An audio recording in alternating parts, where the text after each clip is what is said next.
What up, y'all? This is your boy Warlockside. We are live on the Department of Juggalo Affairs. I am here. Alongside of me, I have Skelly the motherfucking rebel. What's up, Skelly? And on the other side of that dude, we got that little fucker over there, the stalker. The murderous, the maniacal, the creepy, the fucking quiet ass stalker. Maniacal. What the fuck is You up? don't know how to spell maniacal. What's up, everybody? Shit. Just chilling, getting ready to roll a big old fat joint. We got some shit to talk about tonight. Hell yeah. As you can tell by the title, we have a very interesting show for you motherfuckers. It's about to get lit. So let's start off with the fucking nut stain down there on the other end. What's up, Stalker? Tell us about your week. Tell about my week. Yeah, your fucking week. It was all right. It was all right. Shit. That's not telling me Had about some ups and downs, you know, but I got through it. I'm good now. Gonna bring back my Did you have a new job? What's you up? wanna tell us about? yeah, man. Little security now and shit. Like I'm fixing to get the fuck up out of the Yeah, I'm fixing to get the fuck up out of fast food. I'm excited. I remember my first fast food job. I won't ever do fast food again. That's what happened to Scully's face. It burnt off on the grill. Nice. I'm the stalker. I'm not supposed to be seen. You worked at a Mexican restaurant, started talking shit to somebody, and the mom came in with a shoe and smacked him upside the back of the head and burned his face off with the grill. Mm-hmm. You know, True story. Yep. Yeah. I must say though, Scully, you do look like a close relation to Staples a little bit. But, Well, I wonder if you guys are related somehow. I don't know. All I know is my past few weeks have been kind of overly hot. It's been way too hot lately, and oh yeah, it's trying to stay cool, you know. Oh yeah.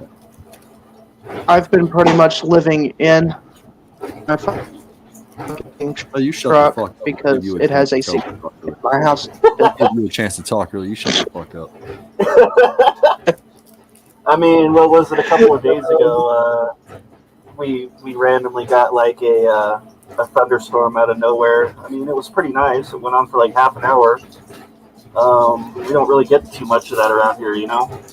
Yeah. But ever since then, we've been dealing with like this obnoxious humidity level. It's stupid.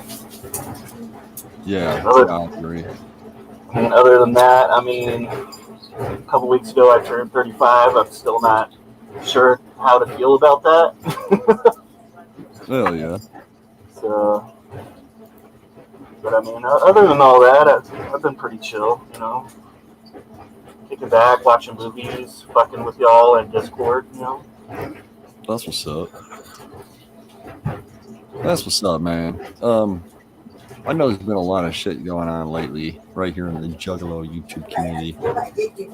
And, you know, it's really surprising it ain't who we would expect it to be, you know what I mean? Can you hear me? You guys good? Yeah. Oh, okay. So, yeah, it's crazy that it's Yeah, not we who can hear you. expected to be. But Yeah. it's someone who always talks shit. So it's someone you kind of expect anyway. But at this point in time, it's like, Jesus Christ, you're just clawing at shit for clout now. You know what I mean? Clawing at anybody and everybody you can claw at for a little bit of clout. It's fucked up. Yep. MMJ says Stalker's 30 times louder than you.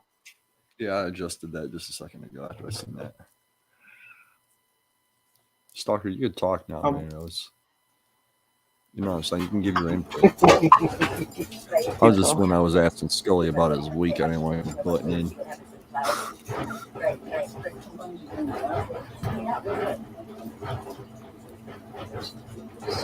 Is he muted? I can't hear him. I don't know. He was opening his mouth, but nothing was coming out. I know, man. He's used to things going in when he opens his mouth. Oh, shit, bro. So, yeah, man, we noticed a Apparently lot of bullshit going on. All right, shut the man. We noticed a lot of shit going on in the Juggalo community. And it's been all pointing back to one fucking little fucking bitch for sure. It's crazy, man. A lot of shit. You know what I'm saying? Like, it's always been leading back to, like, somehow it leads back to this person in some way, shape, or form. But lately, this person's been getting a lot of balls. And as you can tell by the title, you know who we're talking about. We're talking about fucking Skeletor. Yep. Skeletor has a real issue with my homeboy here, Scully, because of his name. Like, it's the stupidest thing I've ever heard of, right? Yep. So he gets an attitude because his name's Scully instead of Skelly. He's Scully the Rebel. Totally different than Skelly. Skeletor, you know what I'm saying? Totally different. And he got butthurt about it. Started talking shit. Now he's talking shit on CPN. He even booted CPN out of his own fucking created fucking Discord. He was like co-creator in this shit, and he got booted out of this bitch. That's fucking sad, bro. All because this dude has a dick in his mouth, and he thinks he's gonna get somewhere. You know what I mean? He thinks he's gonna get somewhere, but little as you know, that Juggernaut server, it ain't like it used to be. That's for sure. Mm-hmm. We got a lot of people that made it, but it was not made good. Server right now. Yep. And I know we have a lot of homies over there in the Juggernaut server still. And y'all more than welcome to come over and chill with us. You know what I'm saying? Like, especially if you're tired of the bullshit going on over there. Y'all don't want to say shit. Just kindly back out and come hang out with us, man. We make it entertaining. We're on there every night talking. We're always in voice chat, just like it used to be. You know what I'm saying? Without the drama. Lil Leah says Stalker looked like he using Samsung camera zoomed in from his prison escape. Damn. Yeah. Church wanting to know where his wrench is at. Oh, if anybody's got one yet. Hold up. Yeah, That was a pretty harsh burn there. That was pretty good though. Mm-hmm. You gotta admit that was pretty good. Oh hell yeah. Let me go in here and see if I can make. Oh hell yeah. Hell yeah, that's what's up. Hell yeah, that's what's up. Hell yeah, that's what's up. There we go. Wait, this little Leah, is this our Leah? Mm-hmm. All right. Good shit. And MJ, what up? Hell yeah, that's what's up. All right. I'm just trying to figure out how somebody so little can talk so much fucking shit. Yeah, bro. Yeah, man, that's my thought exactly. You know what I'm saying? Like, I've tried being cool with this dude. You know what I'm saying?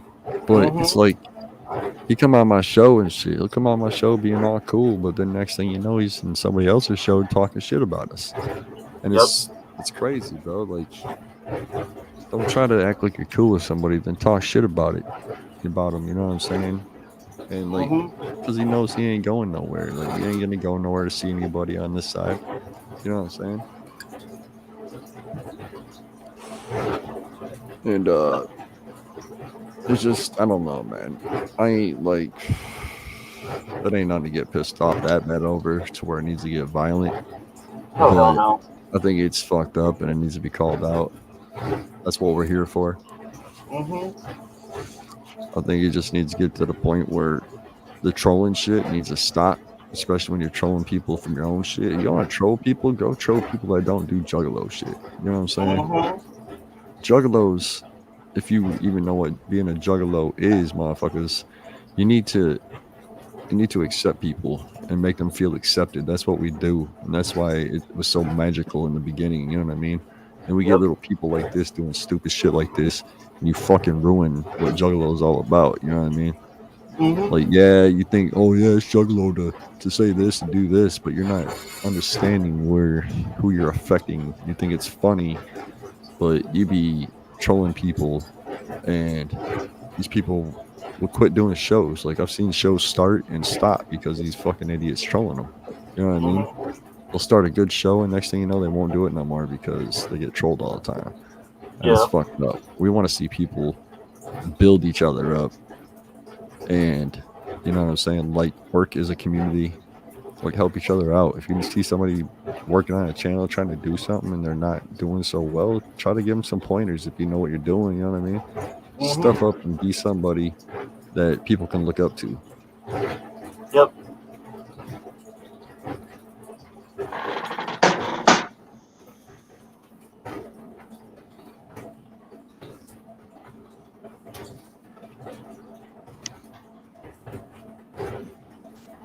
So where's your cam at, War?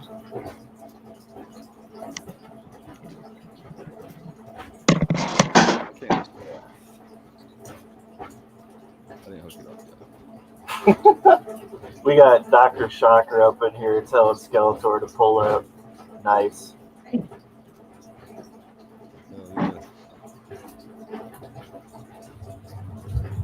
Good shit, bro. Yeah, I'm just tired of it, bro. Like, I don't know if anybody else. I know there's a lot of people getting tired of it, but like,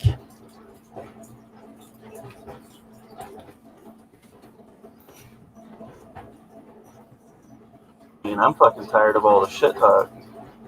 I'm tired of the baseless accusations of him running his mouth in DMs and shit to people about me and me seeing it. And then his own fucking shit that he would say to me, oh yeah, you're a fucking pedo, you showed your balls. So fucking what, dude? So have you. You've done it on numerous fucking occasions, dude. But you want to start talking shit about me doing it? Fuck off with that. oh yeah. Yo, can you guys hear me all right? Yeah. All right, my mic just keeps shutting off until I picked it up. Mm-hmm. I'll turn on the fan, but I'm gonna have it a lot further away, so. What the fuck is your picture, bro? Oh, I see. Motherfucking He-Man. That's what's up. Yeah, I gotta get. I need a longer USB cord for my camera, but it needs to be like a 2.0 USB, but it needs to be less than 10 foot long. Yep. But you want to know why He-Man's face is like that? What? The Skeletor's giving him head. Oh, normally, yeah. Naturally, that's what I would think. You know what I'm saying?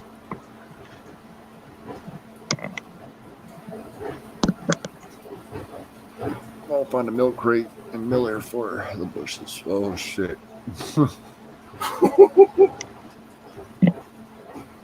Hell yeah. What up, Zach? Hell yeah. I don't know though. Yeah, bro. So he's either too chicken shit to be up in chat wanting to talk, or he's too busy with his overnight stalking job. Bigger dog always bites first. Yeah. Hell yeah. It's hard to tell, bro. It's the smallest one that barks the most. But wait till that big one starts biting. Hell yeah. Danny over here looking like a fucking terrorist. Yes, he is.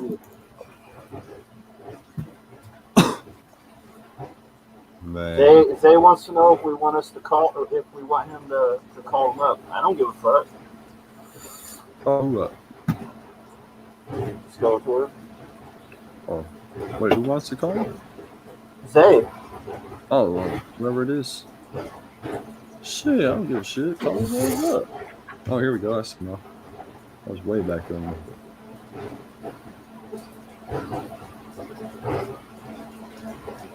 I just don't fucking get it. It's like sometimes some of us actually mind our own business, and some people just gotta keep talking shit. I mean, Wolf, for example. I mean, you know that shit he pulled last night on fucking Kreyz's video. Skelly.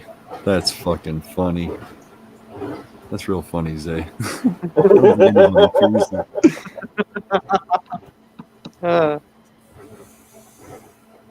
There is no fear. Fear. Hoodies in October?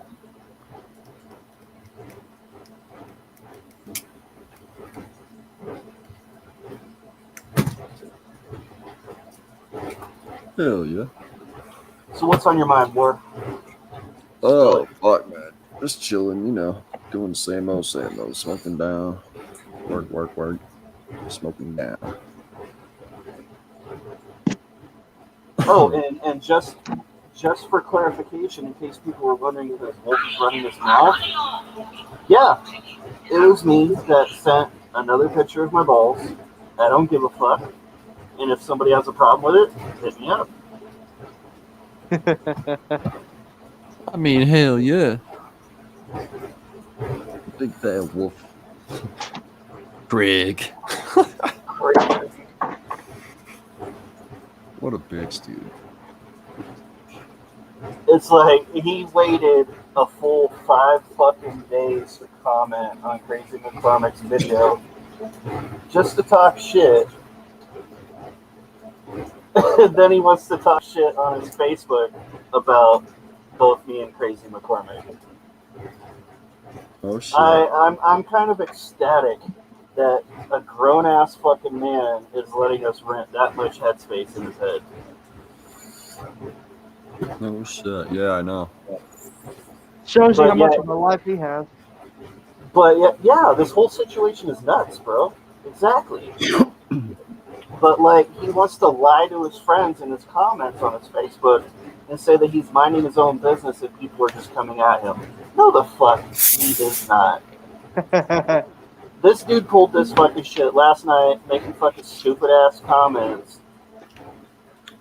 And so yeah, you're gonna try to give it, you're gonna get it.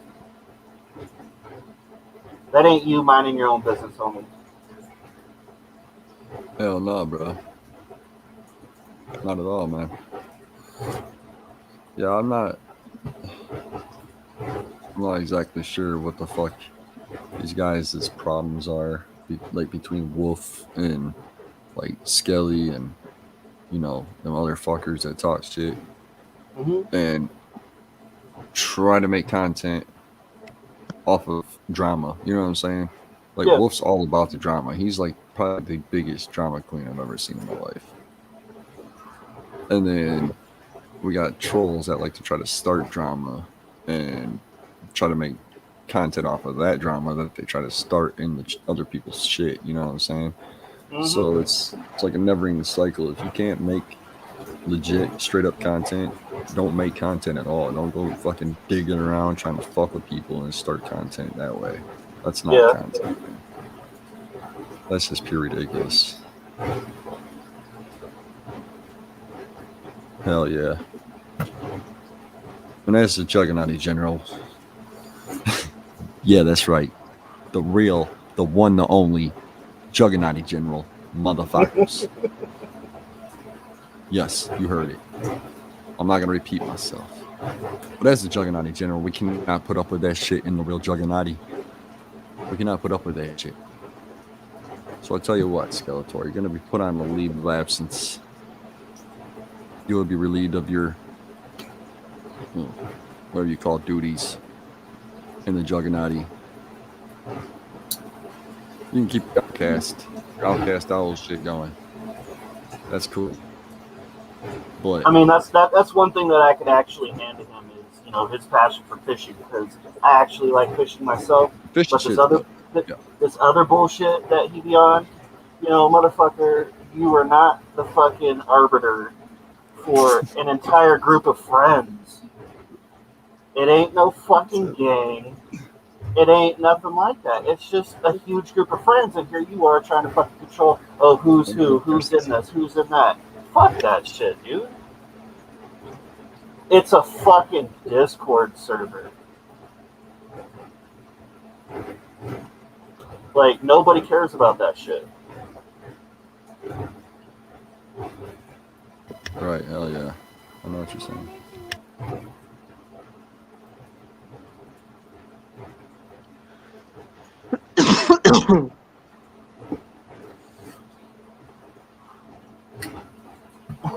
Who's live streaming in their laundry room?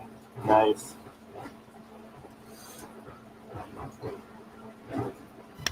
Oh yeah. Might be referring to the fact that I got my swamp cooler going, you know, because some people are just like that. Although most of you probably don't even know what the fuck a swamp cooler is. CPN. What up, CPN? I'll see you in the chat. I mean, he's more than welcome to come on if he wants. I don't care. He's got the link. I'll send it to him in Discord. I don't know if he's Yeah, dude. Yeah, he's more than welcome. Hell yeah. Sorry, man. Sorry, I couldn't tell Skeletor Daddy was putting him in timeout.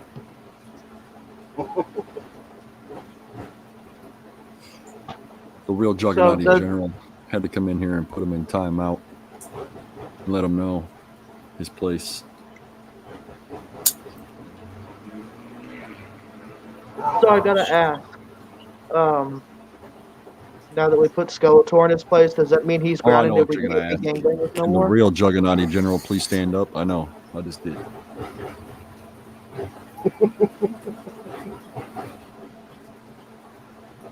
Oh, shit. No, I know. Thought I smelled something. You hear that? Mac and cheese situations. Hell no. See, that means Skeletor and us can't be gangbangers. Yeah. Damn. Yeah. Stalker definitely was dropped on his head as a kid. Holy shit, Stalker. I mean, look at the shape of it, you know? Wow. Of a big old peanut. I feel sorry, man, for his mom because he's got that big ass head, and if he was born naturally, that did some ripping and tearing. I'm telling you what. Ripping. That's just Fucking crazy. That's your eye, Scully. That's your fucking eye. What the fuck is this picture in front of your face, dude? Danny's got some sort of green screen effect going on, and Dude, it's like, you better send your green screen back to Wish, bro, because that shit's junk. It's not even a real green screen. It's fucking StreamYard shit. well, okay, so instead of using that, turn it off because your video quality was a lot better without it. Yeah, you look. Like, I literally look like that. Like, literally look like you would. Okay, there you go. I mean, less potato-ish, but still a potato. Yeah, just totally lose it, bro. Yeah. Yeah, there you go. You kind of look like a ghost a little bit. I can see right through you, but you're good now. Well, I mean, you know. I mean, you can go back to the picture. I mean, people will probably be a lot happier, be a little easier on their eyes. Yeah. You must have green on your headset. I like to see your picture through it. Yeah. It's a blue screen now. Hold up. Wait till it turns blue again. There's some shit. Anyway, so we need to finish up what the fuck we were talking about.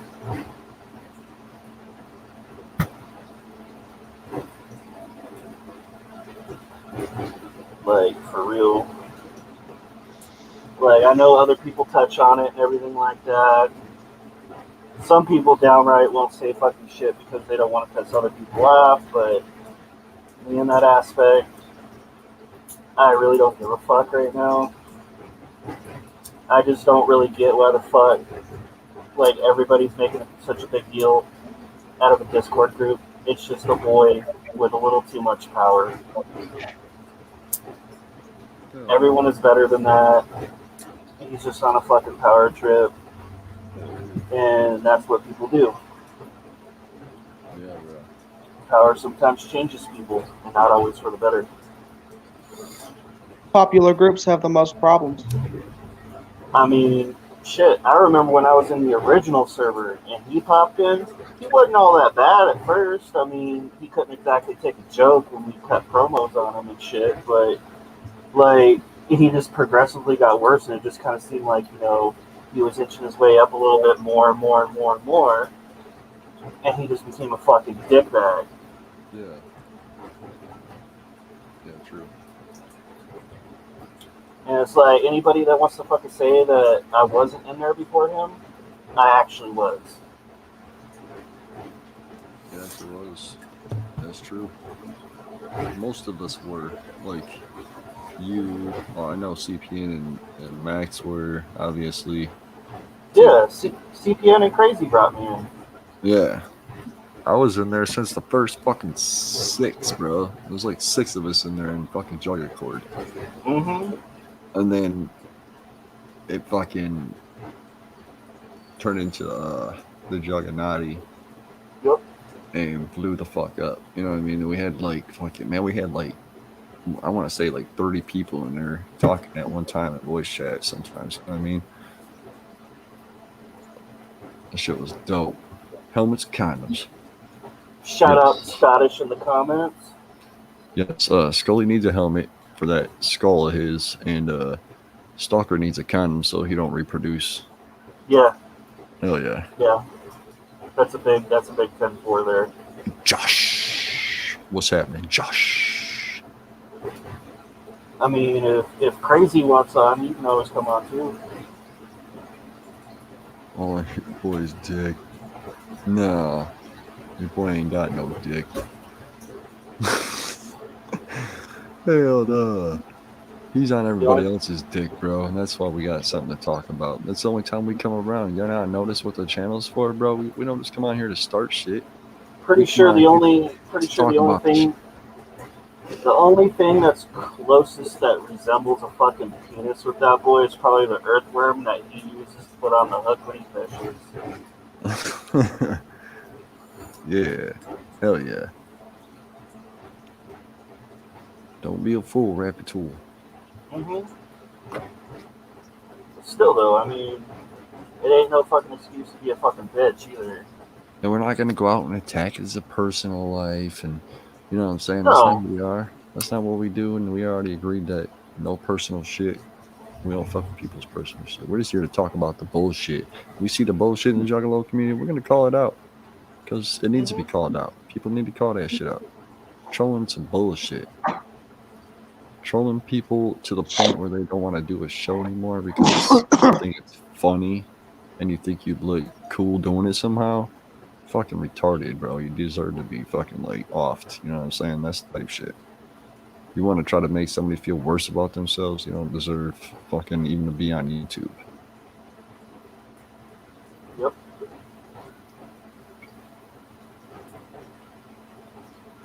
Yeah. Hell yeah. They Here we go, though. Personal. Fuck the personal shit. I think that's stupid. This is the internet. Exactly. Everything's supposed to be entertainment. You know what I mean? See, this is the way that I see it, though. It's like as long as it's internet shit, it'll stay internet shit. I'm not the one that's gonna take that extra step, but if people want to take that extra step with me, so fucking be it. True that. Hell yeah. But you know, I'm a grown ass man. You know, people want to talk their shit online. I'll do it right back, all day, any day. But, you know, I ain't gonna, you know, delve into somebody's fucking personal life, attack their old lady or their kids or anything like that. None of us are like that.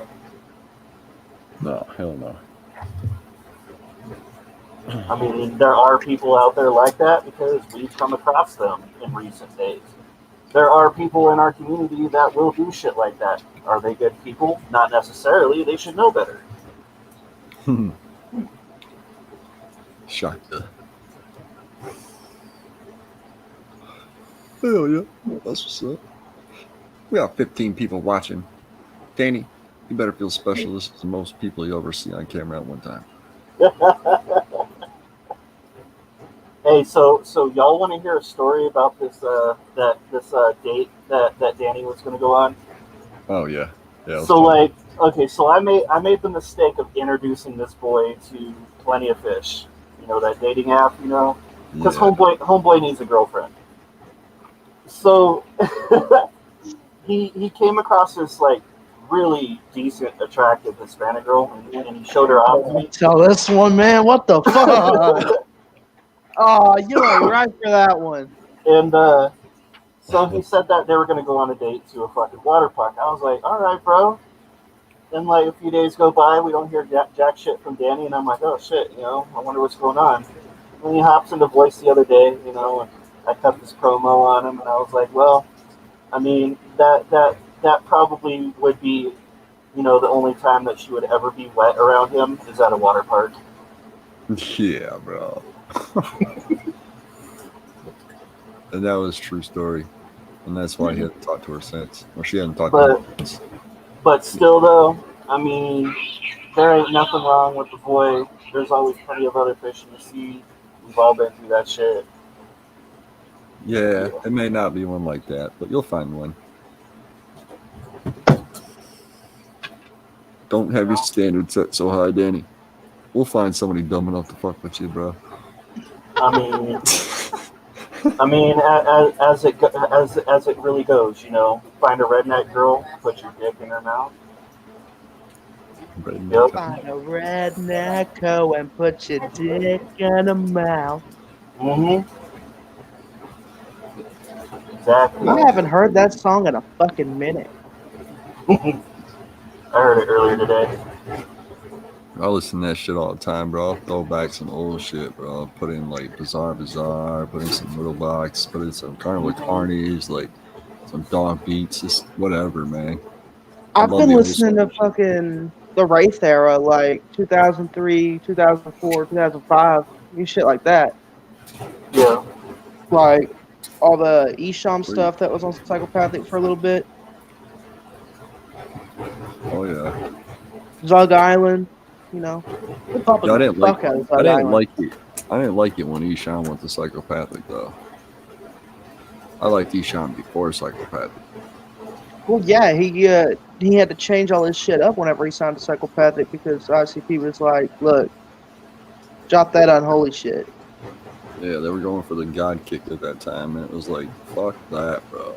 Like, this is the wicked shit, bro, not the fucking Bible thumping shit. Like, let him do his shit. You know what I mean? Let him be who he is, and he's gonna sell more. You know what I mean? Like, especially with the help like that, just let them be whoever the fuck they are. Don't tell them they gotta change their whole fucking like what they worked towards their whole life to. You know what I'm saying? Soft Esham, yes, hell yeah. Well, I like the fact that they were getting everybody on the fucking Psychopathic roster and getting everybody started, getting them on their fucking way. Yeah. But at the same time, I also feel that it was ICP's. I also feel like it was ICP's way of like stalling everybody so that they didn't have to put out Hell's Pit right then, because they wanted to wait for a little while because of the Diamond Rain and all that shit. Which I get it. Well, no, I mean, kinda, I guess, but the whole roster, man, the roster was dope, bro. Like when it started, the roster actually started. It was fucking like I remember when Twisted first came on the scene, and it was crazy because they weren't really accepted at first. You know what I mean? Like we didn't really. I took to them as soon as I heard like the Secondhand Smoke song. I was like, oh, this is my shit. Like I liked it right away, but a lot of other people didn't really get it. You know what I mean? It took a while for them to catch on, and then ICP kept pushing and pushing and pushing. Finally, that was like as soon as like Freak Show hit, bro, like as soon as Freak Show hit, it was over. Twisted was like they moved up to the top. You know what I mean? Yeah. I feel like whenever somebody gets signed to Psychopathic, whenever they come out with their first album or sampler or whatever. What's up, brother? Nobody give them a chance. What's up, Kreyz? So cheating on my wife and causing chicks to go, towards suicide. The usual. Yeah, I was getting ready to touch on that. I was going to read that Facebook post. Would you like me to do that? Yeah. Okay. So 20 hours ago, right after his actual initiated shit-talking session on Crazy McCormick's comment session of his recent video, he decides to go on this little tangent on Facebook saying, according to Crazy McCormick, I don't do nothing for my kids. I make the mother of my children pay for everything, and all I do is get denied poon from baby mama, according to the sack man. Oh, and I'm jealous because I don't have a fan base. Mind you, Crazy blows his money on video games, cheated on his wife, and helped drive a girl to suicide. Yet I'm the asshole here? Fuck out of here with that bullshit. Public service announcement. My kids are taken care of, I pay my bills, I get what I want most of the time, and I give a fuck less about fan base. Let me call bullshit on that last part immediately, because all you were worried about in the very fucking beginning, and also over the last couple of years, all you want to do is fucking bitch to your friends, give attention, and get people to follow you because of your hate for other people.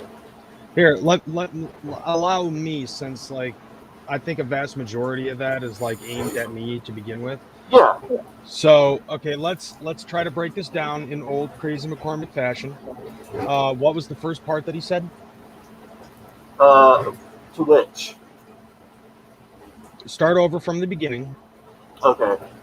According to Crazy McCormick, I don't do anything for my kids. Okay. I make the mother of my children pay for everything, and all I get denied is poon from baby mama, according to Sackman. Okay, so first off, I'm going to break that off. Okay, so what Sackman said was basically Sackman being an asshole in pure asshole fashion. That is Sackman. Mm-hmm. Congratulations, Skin. He got underneath it because you're posting about this shit. Now, given the fact, dude, that is a fucking awesome effect. Now, given the fact that the only thing that Sackman really does on the internet, other than this, is savage gestures, and other than that, he's practically a fucking comment shitlord. Okay, so the idea behind that, and I'm talking as if he's not even in this fucking chat here, but it's not like anything I'm saying can be wait a minute, motherfucker, because he's giggling here, he's agreeing. The fact is nevertheless, obviously he's saying that shit just to get under your skin. Congratulations, it worked. Okay, so next thing.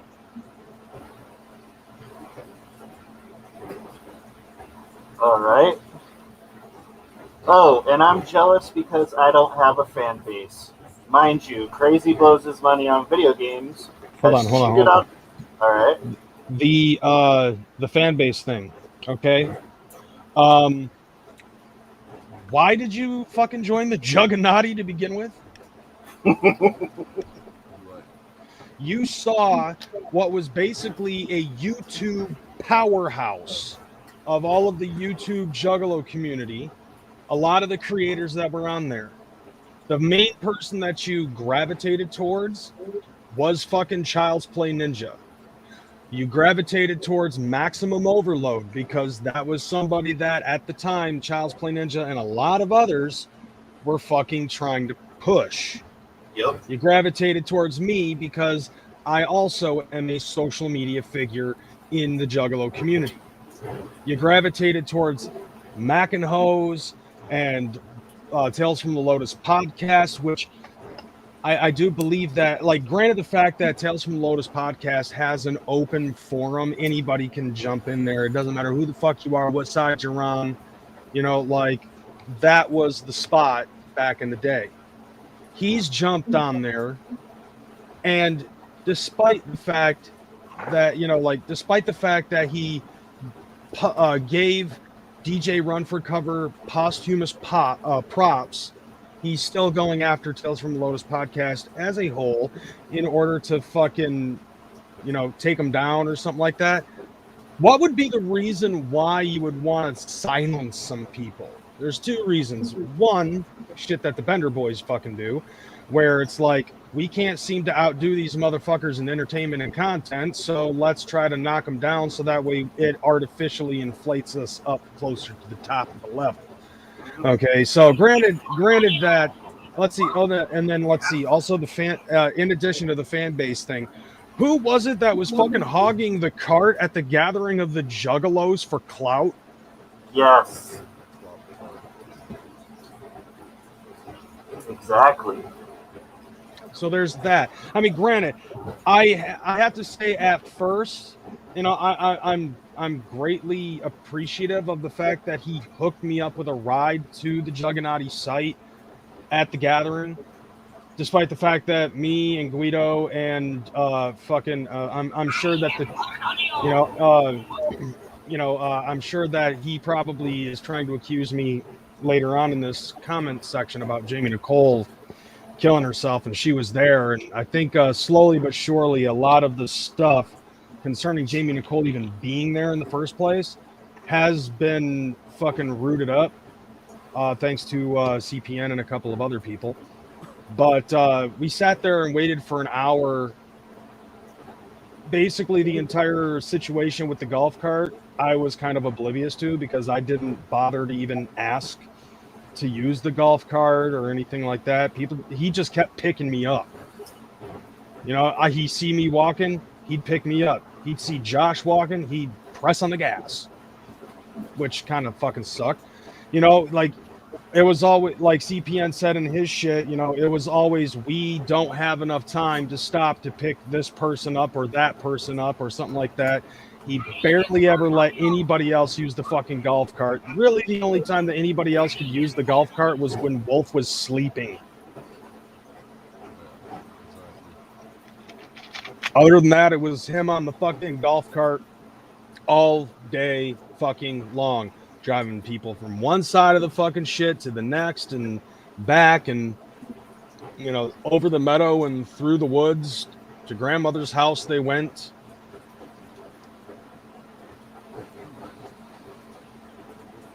You know, shit like that. Okay, so you're going to want to do this next part piece by piece. All right. And has cheated on his wife. Okay, before that, it was the video game thing.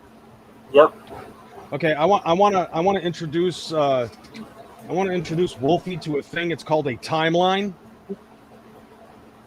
And my personal timeline stretches out to about 37 years. From the time I came out of the womb to the time that I got home from work today, sat down on the computer and jumped on this shit. Over that course of time, I have amassed this thing called a collection. What that collection is of video games. So, blowing my fucking money on video games. Let me see. If I'm blowing my fucking money on video games, right? You would think that a vast majority of my money would probably go towards my hobby, right? Now, as of right now, my video game collection is worth $11,000. I would think that over the course of 39 years of life, almost, it would probably be worth more than that. However, I have this thing that's called priorities. So not all of my money really goes towards fucking video games. My kids do come first.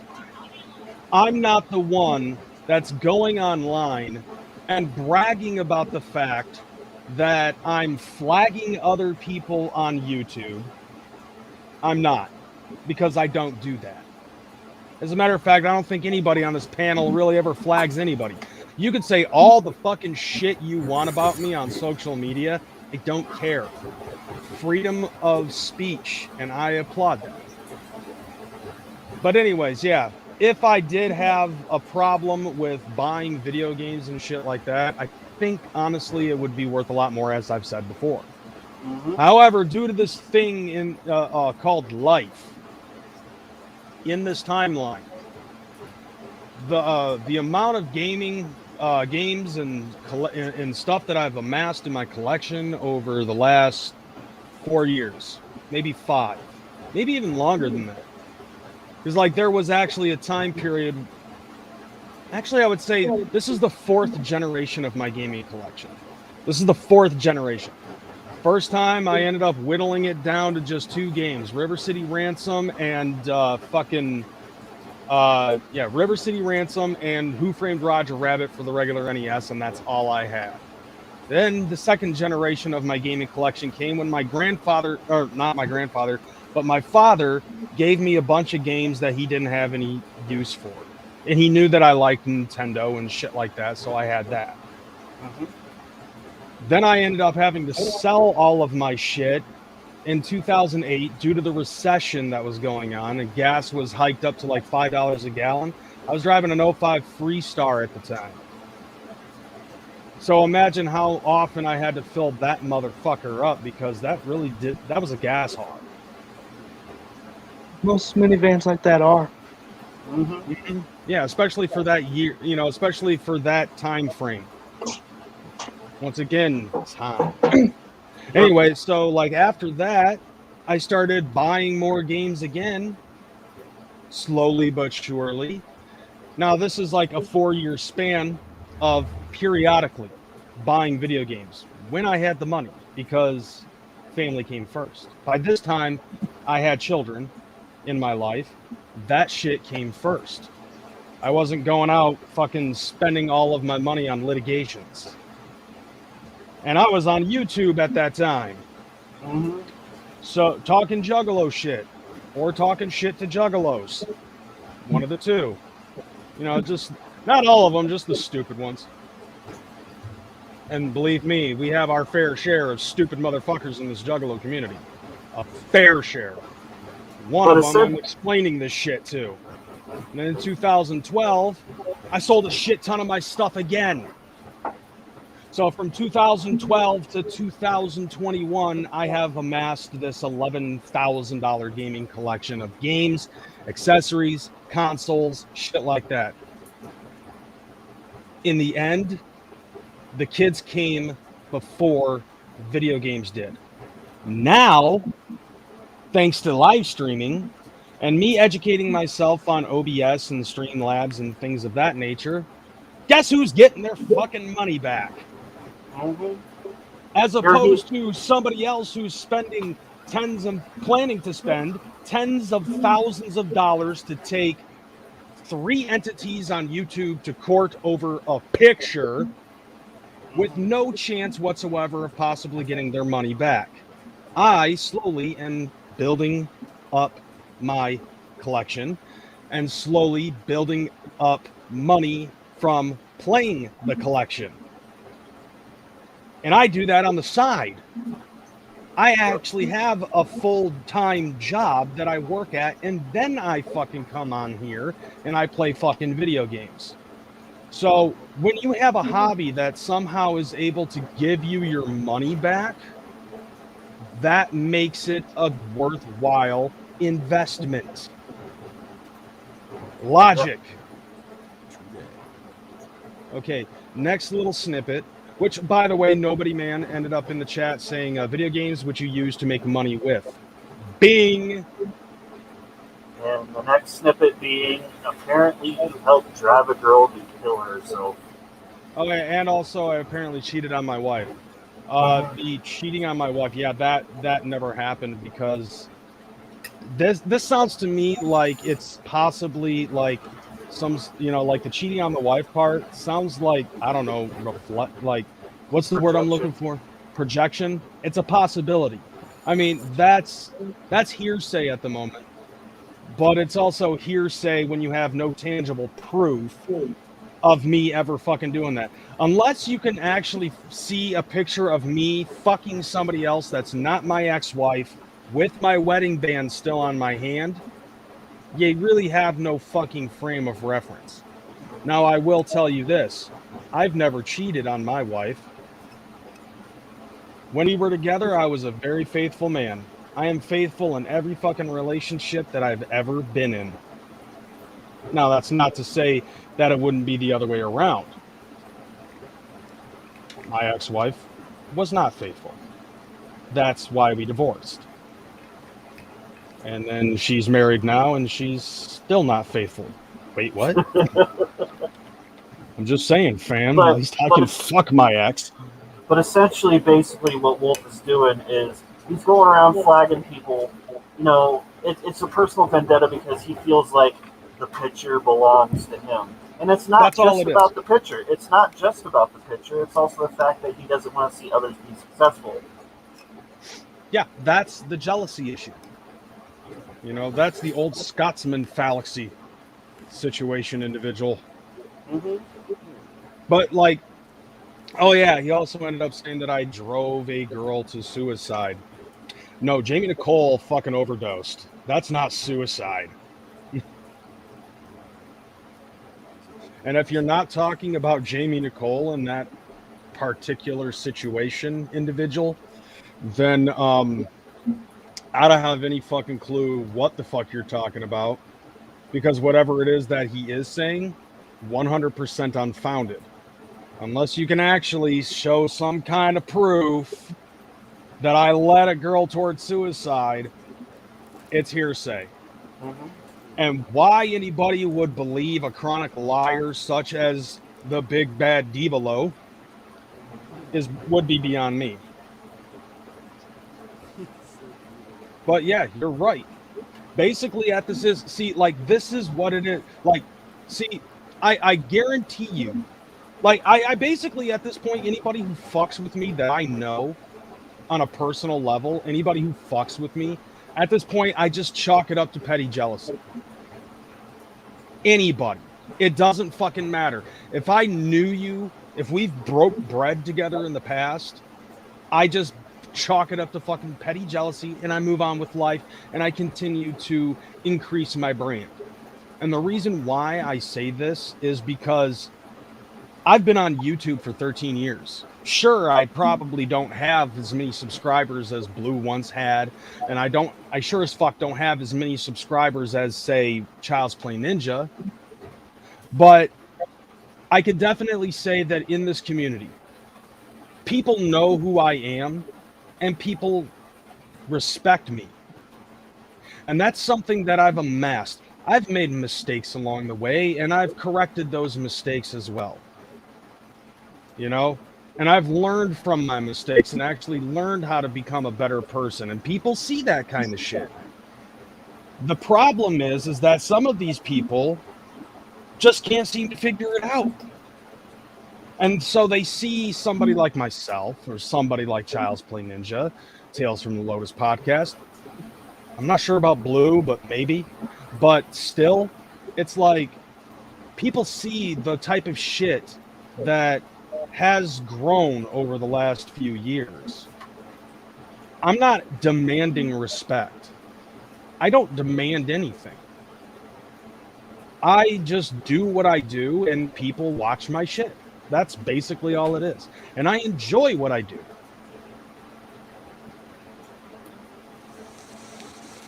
Oh, yeah, Josh has a point. Jamie's not really dead. She's in Paris with Jim Morrison. Maybe she's not in Paris with Jim Morrison. Like there's an island that celebrities go to when they fake their deaths.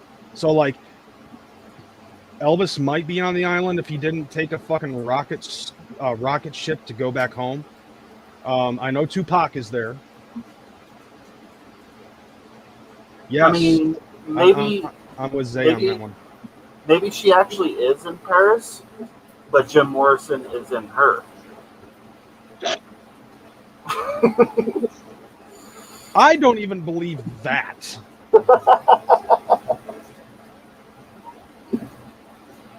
You know what? It is possible. I mean, Jim Morrison was a massive alcoholic. Yeah. So maybe he's drunk enough to think that he's actually fucking a hot chick. Who knows? My point basically is this. When it concerns Wolf and a lot of other people that basically try to come up on my fucking channel and fuck with me in the chat, or people that are going to try to fucking post dumb shit, are you putting it up on here? Are you putting the acronym on here? Okay. Okay, that's not the acronym I thought you were gonna put up, but that works just as well. I mean, that is a pretty dope ass meme right there. Mm-hmm. Did you see the one that I posted on YouTube? Which one? It was the Woody and Buzz, and it says acronyms. Acronyms everywhere. And everything is acronymed. So it says A.C. R.O.N.Y.M. Acronym. Acronyms everywhere. Yeah, I put it as everywhere in this bitch. Mm-hmm. This shit'll blow your fucking mind. I just think it's incredibly fucking pathetic and funny at the same time. It's funny because of the level of how pathetic it actually is. Let's see, 30 thumbs down, not here. What whomever been doing to Kreyz lately? People and their alt accounts thumbing down. Is there 30 thumbs down on this video as of right now? No, there's just 10, and I think it's hilarious. All right, hold on a second. Let me refresh this. So, okay, yeah, there's only 10, so the haters are definitely not doing their jobs. Yeah. But anyways, yeah, like when it concerns Craig, like he's using what I said on my live stream, and he's trying to use that against me. When I'm not the only one who has brought up his kids. However, the thing about what I said, I wasn't bringing his kids into the situation. If there's anybody that's bringing his kids into the situation, it's him. And the reason why I say this is because I used what I said as a term of concern.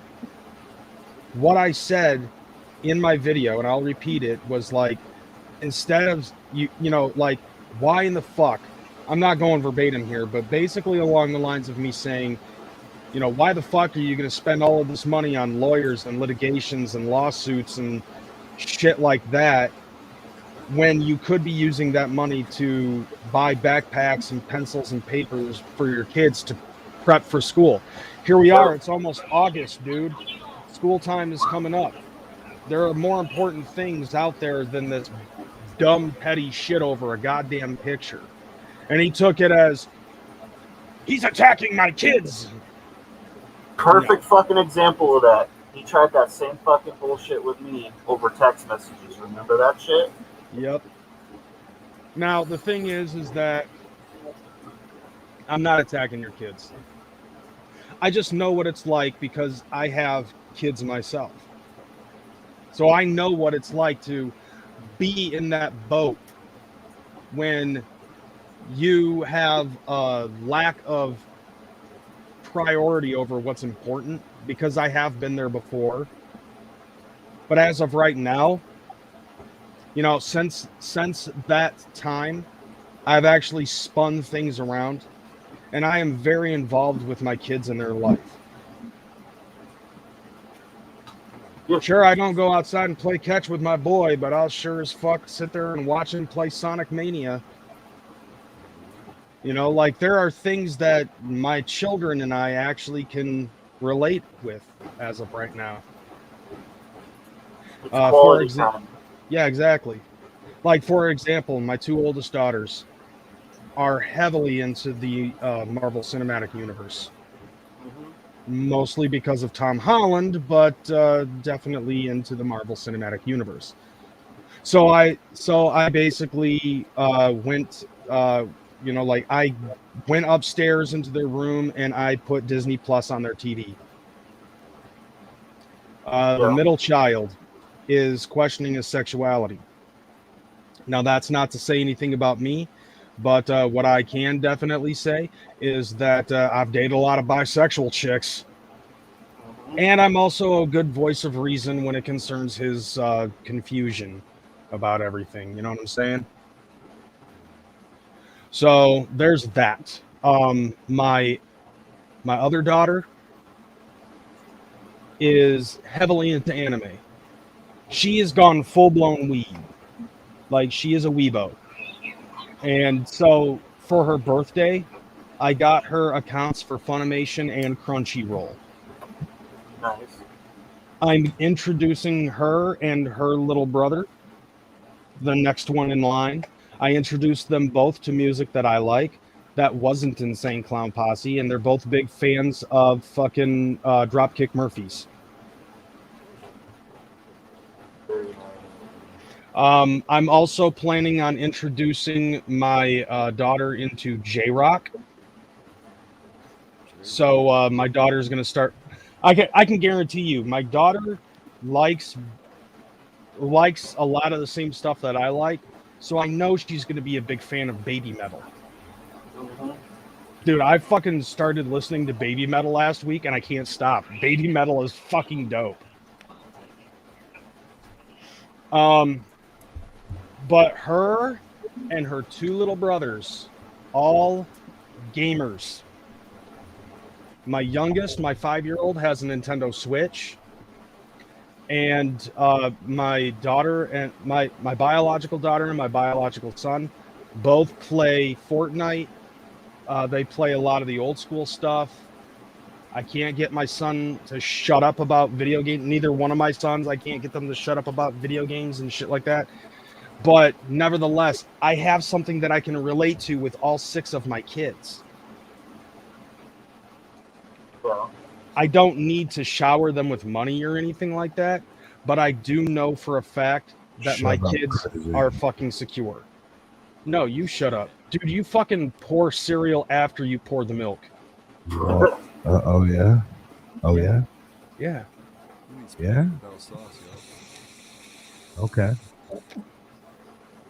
You order your drinks with full ice. Ooh! Damn! All I'm saying is Crazy McCormick is the type of person who unloads his groceries in 2 trips. Oh, ow, dude. Ah. Gotta go back for that milk, fam. Oh, damn, son. All right. Yeah. Damn, dude, my fucking. You know what? That's it. I'm closing my YouTube account forever now. I can't live with this level of shame. Want to know something crazy? You see that background you have? Mm-hmm. It's mine. Oh shit! It's mine. As a matter of fact, actually, the stalker there, he's wearing a shirt that has a Hatchet Man on it. What? That's not a Hatchet Man. No. You're getting copyright stricken. Definitely not. You're using artwork without permission. No, you know what my background is it's a physical representation of the life of the big bad wolf. There you go. Hey, you were talking about it's a car fire. When you're talking about gamer shit, and the Switch, yeah, they have this. They have this game on the Switch. It's called Game Garage. It is fucking dope. It's basically a very simplified like Unity engine where you can just like make your own video games. It's fucking cool. I'm like, okay, so it's like Super Mario Maker on crack, basically. Imagine Super Mario Maker, but you can make a lot more than just Mario style games. Bruh. I think it's basically Nintendo's answer to what's that fucking thing called? It's like on PlayStation. It's like Dreams Studio or something. Because Dreams Studio is like a simplified Unreal Engine, like it's a gamified Unreal Engine, so you can like create Unreal Engine style games.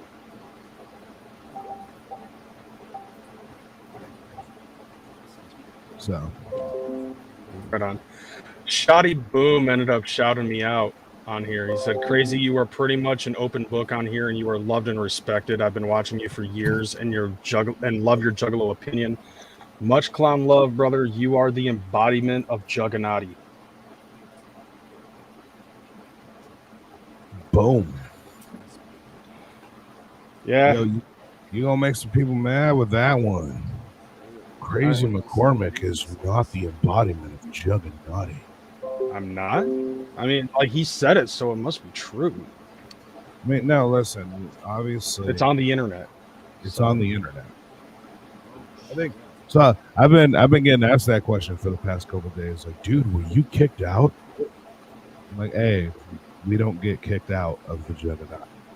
Like, that's not how that works. Like, nobody puts baby in the corner.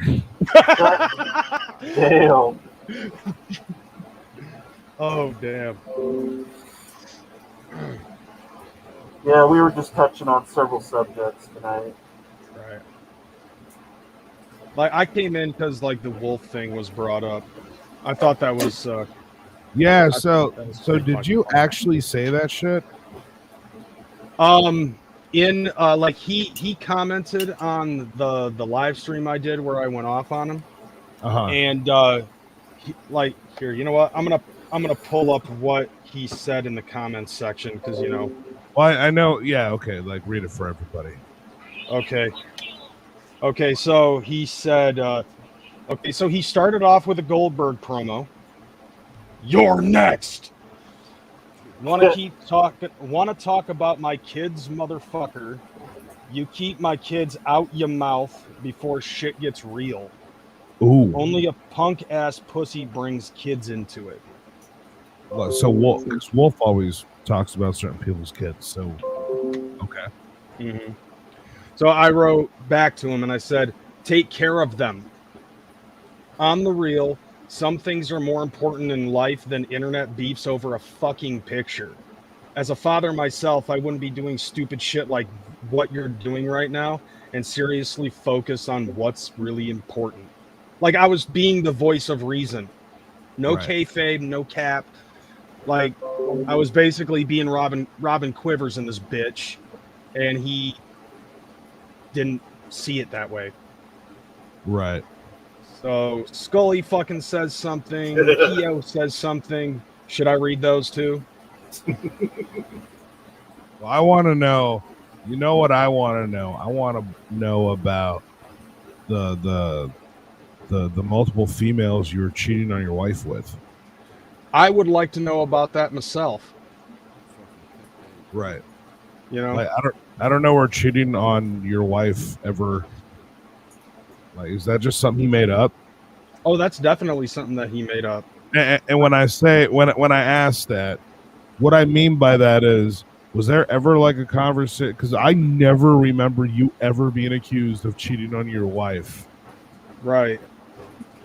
Like, you've known me for a good portion of my marriage. From actually, like, me and her got married a year prior to me fucking starting to do videos on YouTube. Actually, dude, she was pregnant with our child at the time that I started making stuff on YouTube. The first video I ever saw of yours, you mentioned your wife in that video. Mm-hmm. With a burrito and a cracker. Yeah, exactly. Which makes me wish I had one right now. I'd redo that shit. But, like, if, with how close you and me are, if there was ever a time where I actually cheated on my wife at the time, I would have said something to you about it. I'm pretty sure that you would have called me and been like, yo, dude, I think I fucked up. Why? What'd you do? Well, I was out in the bar, and I was doing karaoke, and this chick came up and started talking to me, and the next thing I knew, we were making out, and then I banged her in the back of the car. And then I would have been like, bro, that's awesome. No, I cheated on my wife. And I would have been like, oh shit, you know. And you would have convinced me that it was okay. That it was actually pretty fucking cool. Right. I mean, you know, because we're men. It's not okay for women to do it. It's only okay for men to do it. Exactly. Because women are things. No, but I'm gonna get you. I've never even like the reason I'm asking is I've never even heard that as a rumor. I've never heard that like somebody just came out and was like, Kreyz cheated on his wife. Like, right. Where did that come from? I've never cheated on any woman that I've been with. Yeah. Okay. So then I want to know about the girl you suicided. I'm pretty sure that it's the same one that you helped suicide. I'm pretty sure that he's talking about Jamie Nicole. Oh, that's cool then.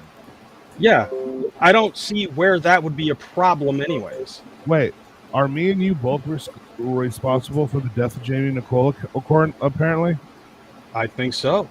Dude. Fist bump, bro. Right. You know, I will say that the one thing that was, to me, that was really tragic about Jamie Nicole's death is I didn't get to kill her myself. Right. I heard what you said though on Blue's channel. I fucking died laughing. Like I was at work and I'm listening to this fucking stream and fucking Michael Cash ends up saying, you know, like trying to use that as a fucking reference. CPN and Jamie can never reconcile. I don't want to. Like I want to find her urn and shit in it. I want to dump her ashes in my cat's litter box and just watch her eat shit and piss in it all day.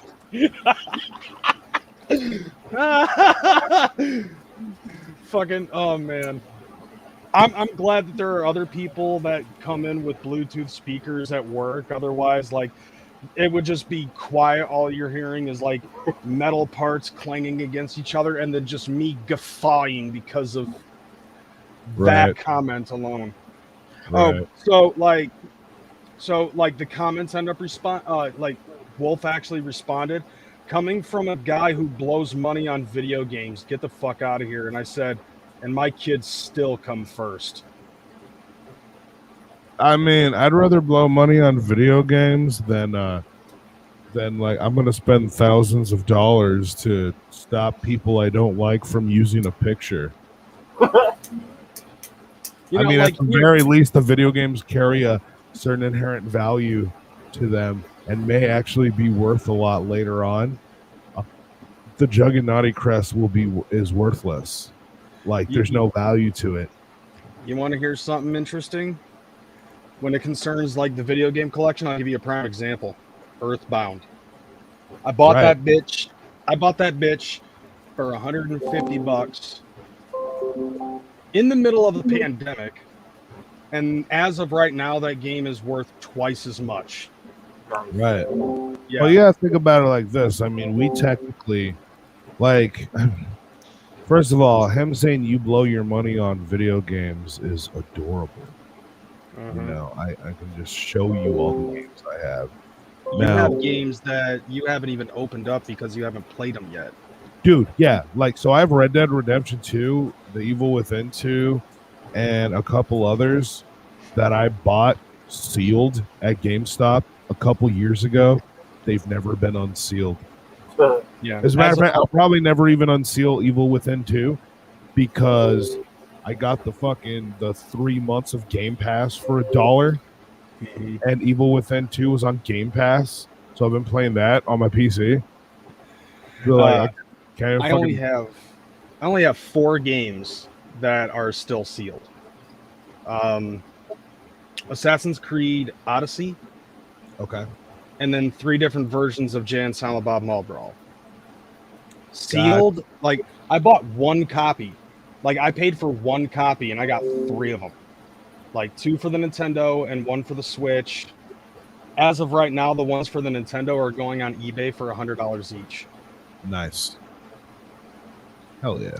Yeah. And on top of that, like, you know, another thing that Nobody Man brought up, I don't know if you heard me point this out, but Nobody Man ended up saying, not only did I spend the money to buy these games, but I also utilized them to get my money back. That is true. I earn money with these games. Like how, like I buy the games to make money by live streaming. He wants to sue everybody for the fucking Juggernaut flag so he can bury it in his backyard. Right, and so the thing is too is like when it comes to a lawsuit with him, like I don't know if he thinks he's going to be able to sue for all types of cash, but like that's not the case. He would have to display actual damages, which is not damages because he's like, I'm not part of that organization anymore. And if the crest was originally made to represent an organization, there's no damages to be claimed there. You know what I mean? Since he's not part of the organization.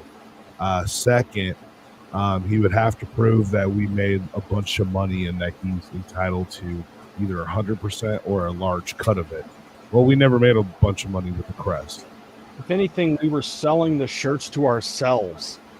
Right. If Wolf were to go into a courtroom and literally try to tell a judge that he wants the court to hear his case on this lawsuit because he wants to, why do you want to do this? There's no damages.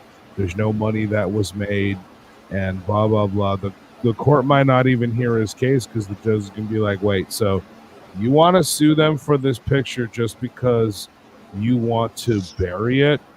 You're fucking stupid. Oh man, I want to hear this. I hope that I can watch the Zoom that this fucking thing is on. The problem I'm having with all of this shit is I really, really want Wolf to come out that much fucking money to put me in a courtroom. Because, like, I won't even get an attorney. Like, I do not need an attorney for this. It's Wolf.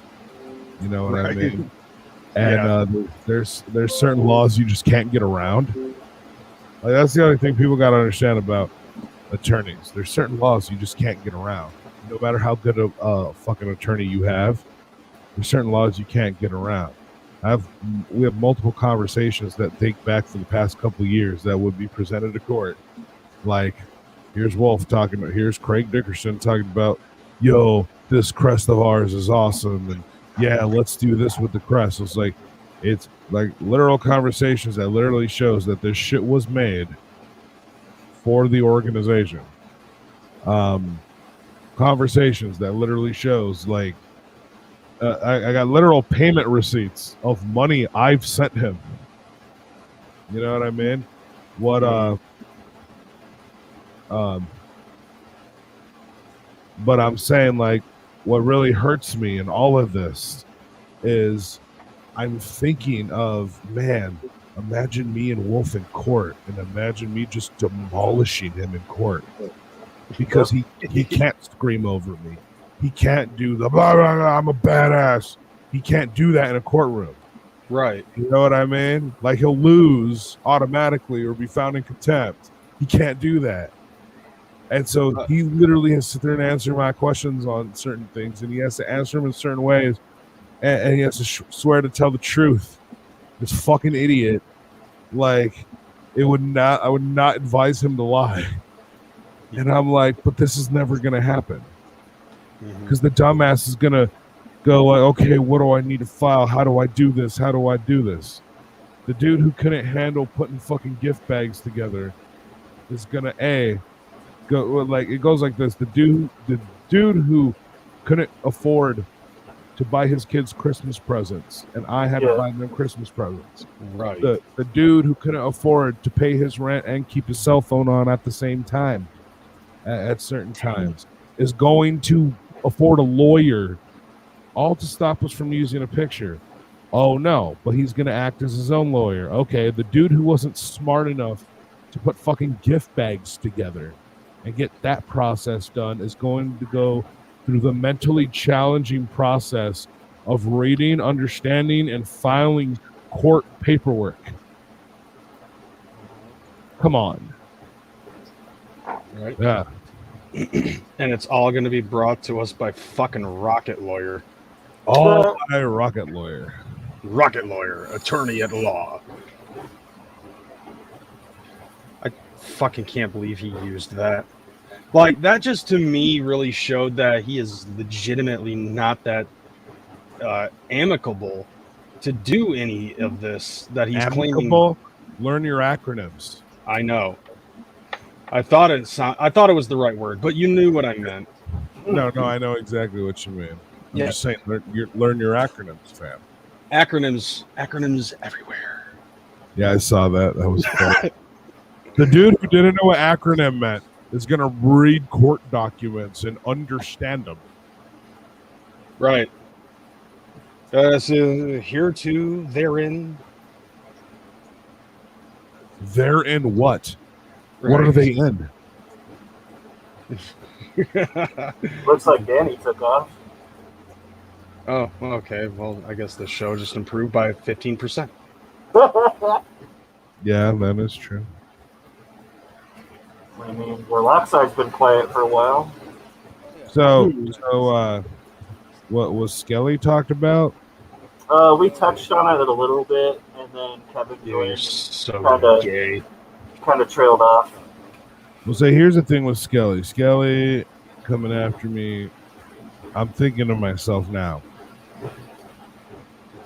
I have the wolf pack on the ground. I got the owls in the trees. And I got Big Will shooters in the streets. And they're all gunning for me. I don't think I can go to the gathering, fam. Oh, shit. I don't think Big Will's gonna really be able to do much of anything with that dying leg of his. I think you'll be safe, man. Scottish is going. He can protect you. Yeah, well, that's true. Scottish is too busy killing hookers. He'll be killing pussy at that gathering, I guarantee you. Just like last time. Last time, he didn't save any pussy for the rest of us. That is true. Hey, so apparently Replicon did their awards and Dawn Chaos won. Yeah. I guess those bots, the Bender Boys bot, were just not cutting it. No. Oh, I had to giggle at this. When Wolf showed up on your stream, he tried to say that all 17,000 of your fucking subscribers are botted. Yeah, and it's only 15,000 actually. But okay, so Wolf, there's this thing. It's called math. Right. You know, 1 plus 1 does not equal double cheeseburger. Yeah. Bullshit. You go to fucking McDonald's. And you say, I want a McDouble, which is kind of a double cheeseburger. You give them $1, you don't have enough. You give them another $1, you might have enough.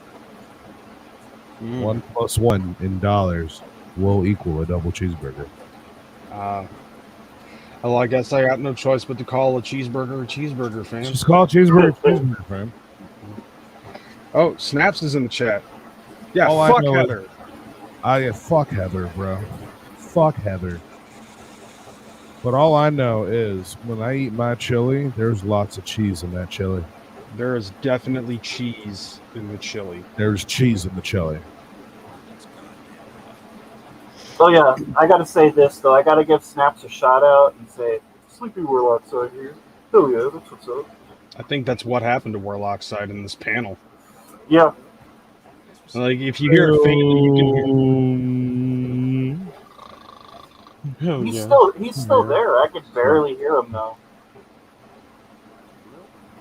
Yeah, I could barely hear you. I actually think I'm going to have beef with Warlockside. Is it hands 30? Actual beef. The beefening is happening with Warlock side. Am I the only one that can hear him? That is so. I could barely hear him. Okay. You heard it right here. It is going to be beef o'clock with Warlock side. Beef o'clock. He sounds like he's talking far away. There he goes. Totally beef o'clock. And that's beefaroni, not beefaroni. It's only on Thursdays. It's beefaroni night. Remember the Booker T commercial? No, I don't. So there's a Booker T commercial where he's calling it beefaroni, and it's yeah. It's a flashback, and he's a child. I got that beefaroni. Oh, that's tight. And he does the spinaroni in the living room. And if it wasn't for Chef Boyardee's beefaroni, the spinaroni would have never been born. I remember that now, yeah. Chef Boyardee, blah, blah, blah. And that's beefaroni, not beefaroni.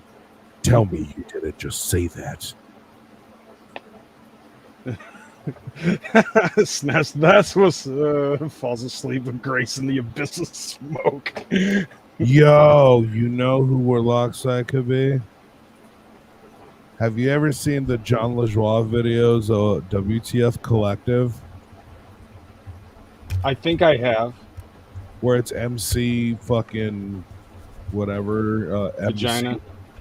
No. It's like all these different MCs, like MC Confusing. And like, he rhymes good, but it makes no sense. I don't think I've seen that one. Well, one of them is MC Fatigue. I'm MCing Fatigue. Yeah, that's me. Every time I grab the mic, I fucking fall asleep. Hell yeah. You hear me now? Yeah. Vaguely. It's like very, very, very low. How in the fuck? There you go. There we go. I'm MC, shits my pants frequently. It usually happens when I'm walking down the street or when I'm trying to talk to some fly assholes. There we go. Thank God I brought a change of clothes. Yeah. Thank God. Yeah, that shit was my shit when it first came out. WTF Collective. Dude, I found out that he was on a fucking TV show.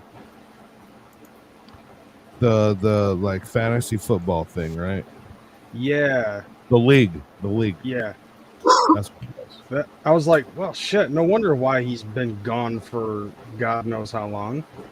and he was also actually, dude. Do you know what the name? So he released like a new album of funny, but you know what it's called? Huh. Wolfie's Just Fine. Damn. That's awesome. Hey Janelle, what's wrong with Wolfie? I can hear him barking. You okay? Wolfie's just fine, honey. Wolfie's just fine. Where are you? Click. Hell yeah. Your foster parents are dead. That's dope.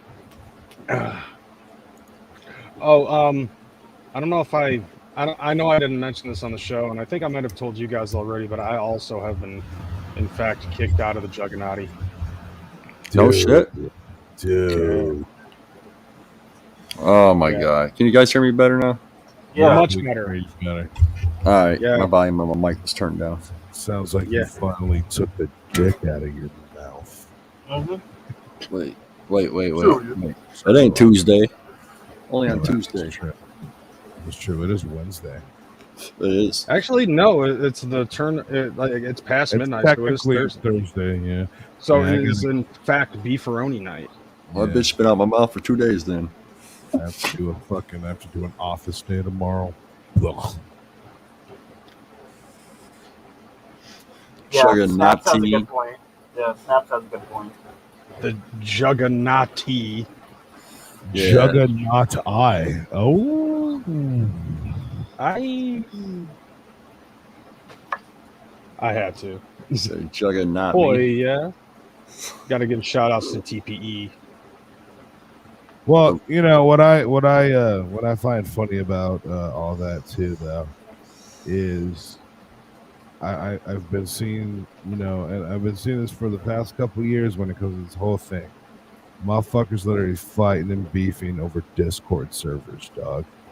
Yep. Like, and the fact that anybody would hold any type of importance to that level over a fucking Discord server, or you're gonna flex your power in a Discord server, bro. I'm like, y'all is weak as fuck, dude.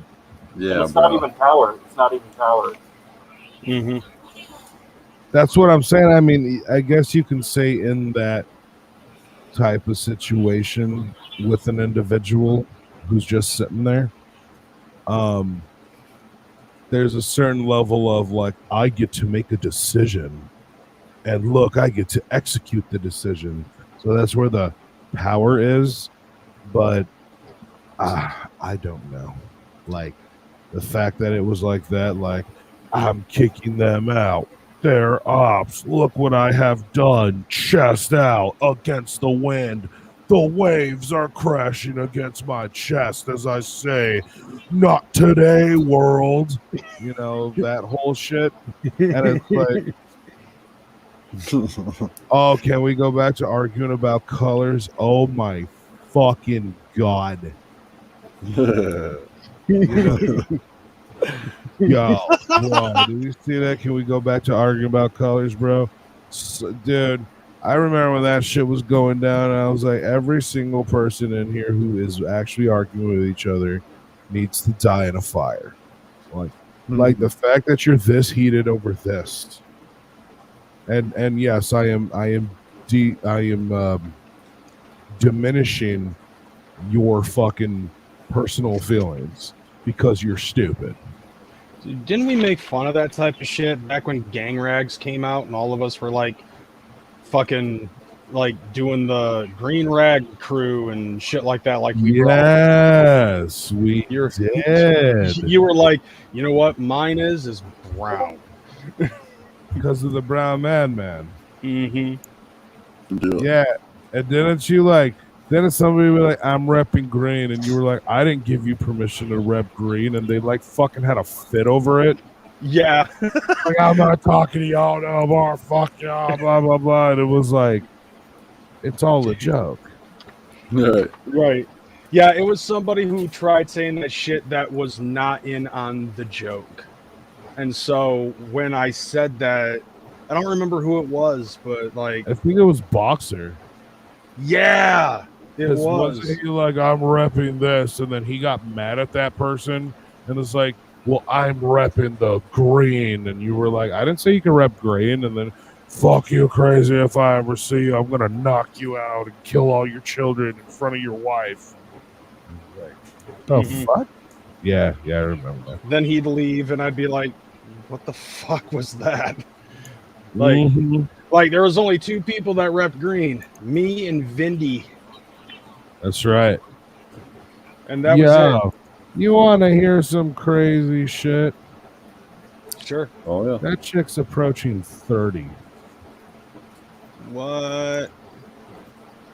Oh my God, that is a mind blow. Isn't that mind fucking blowing, dude? Mm-hmm. Yeah.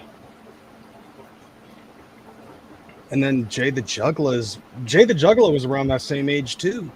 Yeah, they're both in their mid to late 20s now. So they're like approaching 30. Twilight Zone. Yeah, oh man, bro.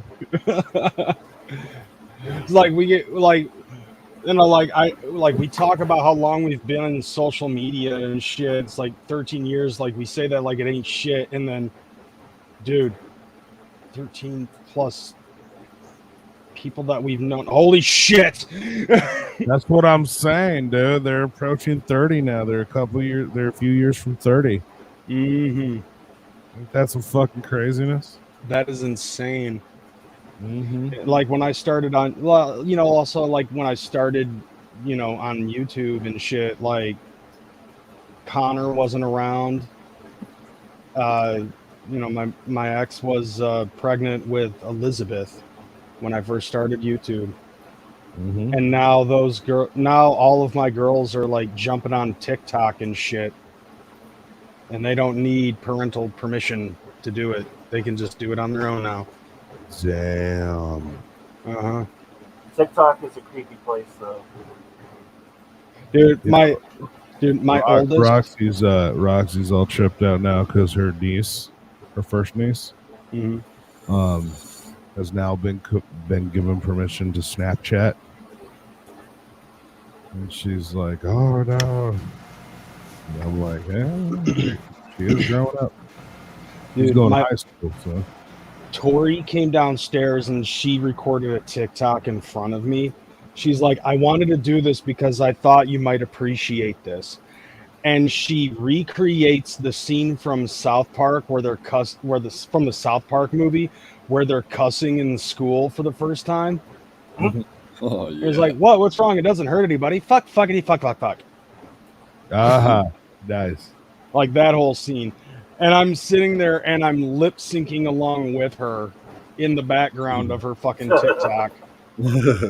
Did you see the TikTok challenge with ICP's Chop slide that people were doing? Yeah, bro. No, I didn't see that, but I did see. I mean, I've seen a lot of clown checks. There's a lot of hot ass clown chicks on there doing that. So the fucking the Chop slide one is it's for teenagers and they'd sit with their parents and they'd be like, yeah, do this thing with me, okay? And then it's the part, Juggalos ain't afraid to cuss. All right, here we go. Yeah. And then they mouth it, fuck, shit, pussy ass, motherfucking damn, bitch. Yeah, and it's like meant to be the parental reaction to it. Right, and the parents are like, what the fuck? Hell yeah.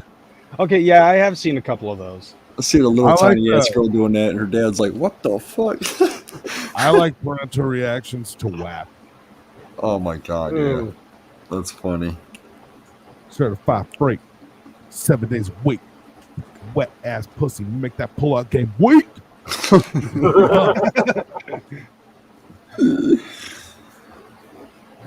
want you to touch that little dangly thing that sits in the back of my throat. Yeah. What's up? Damn. That's fucked, but it's awesome at the same time because I know it ain't my kids doing it. You fucking with some wet ass pussy. Like, if my kids ever try to do that shit with me, it's like, do you not understand the type of people that I fucking hang around? Like, we're all assholes. If you try to pull that wet ass pussy shit on me, I'm gonna get up and I'm gonna fucking horribly fucking twerk in front of your fucking camera. Try sending that to TikTok. Mm-hmm. I will embarrass you in front of the internet. Right. Dude, Snaps, in fact, has actually been showing me some pretty funny ass TikTok clips. Like, there was some junkie in a fucking bathroom, and he's like he's mumbling to himself, and then he walks up to a wall and he starts like, he has a pen in one hand and he's like tapping it against the wall as he's humming along to the tap, and then he starts fucking pounding on the sink and he makes this drum beat, and it fucking sounds like Lane Staley. Yeah, that shit was dope, bro. That shit was pounding. And then let's see, so far, like that one, and my other favorite is like grocery shopping death metal edition. Oh my god. Yeah, that one was awesome. This guy walks into a Kroger's and he's like, it's time to buy groceries. Every fucking grocery that he crosses, he fucking does like a death metal growl or a cult scream to it. Have you seen the commercial for that like canned water? Oh no. What is it? Fucking Liquid Death? Yeah, Liquid Death. That's what it is. Yeah. It's literally just canned water. Flint water. Right. But it's like, but they're like, no one puts water in a can. We want to know why not. Well, we did Liquid Death. But the fucking commercials, dude, is like hot ass goth bitches. And they're like, Yeah, and like the narrator's like, this shit will fucking quench your thirst. It will kick your thirst in the fucking ass. You know, it's like, oh my god, like it's the most like brutal fucking like Metalocalypse type shit, dude. It's fucking awesome. I saw the one where like somebody fucking like some celebrity, like he pricked his finger and then he dips a pen in the blood and then he signs a contract and he's like selling his soul for fucking liquid death. Like, yeah. Giano, I think. And then it shows him he's all like with the contract and a fucking can in the other hand, just What? I was like, Water did not finally end up. Please. Liquid water. Yeah, there's one of a chick. She's just talking about it while she's like pouring out a can of it, and then the camera goes back. She's waterboarding someone. And I'm like, oh shit. Man, that's like eating dehydrated water. What the fuck? Hell yeah.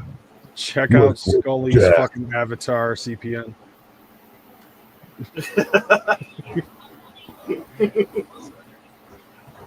I think that's his good side. Wait, he has a good side? I mean, the lesser of two evils side. Mr. Creepy side. Oh, by the way, I'm sick of hearing Wolf being like, I've still got damage in my eye for what he did to me. Look at where he has his stitches. Like, put that picture back up. Oh, shit. Look at where his stitches are. Like above it. It's above his eyebrow. There was no damage to his fucking eye. Like, physically impossible for that to damage his eyeball. Yeah. This summer, I see red. Like, he is not suffering from vision problems over that shit. The worst of it was probably at the time when he had blood in his eye. Right. And that would be the worst of it. Right. Well, here's the other thing, too, when it comes to all that shit. Fucking, I forgot what I was going to say. Never mind. Wolf's a bitch.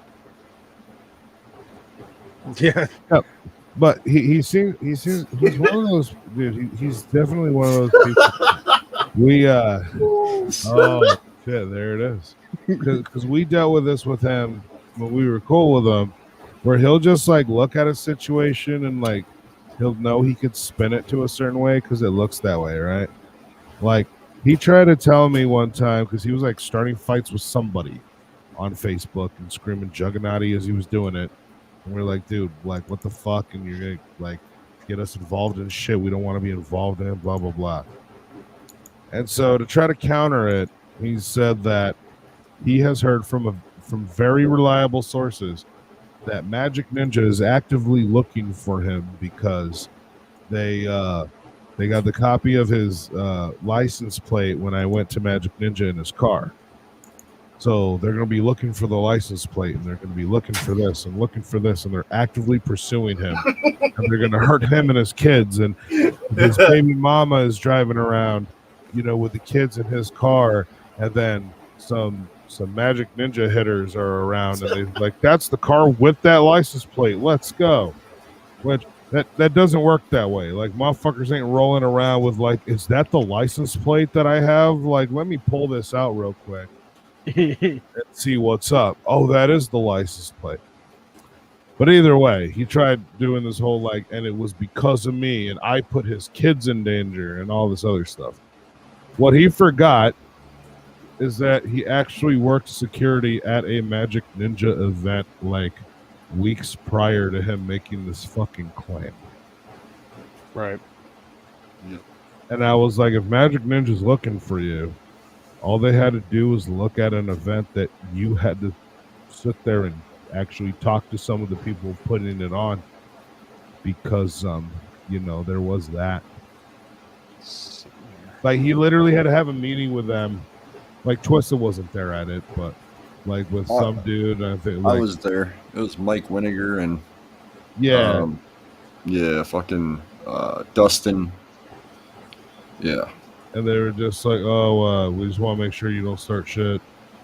Yeah, pretty much tell Wolf not to act stupid. Yeah. And they told me not to act stupid. I'm like, man, I'm good, man. I'm just here to work, bro. Like, I ain't doing shit. I'm here to work.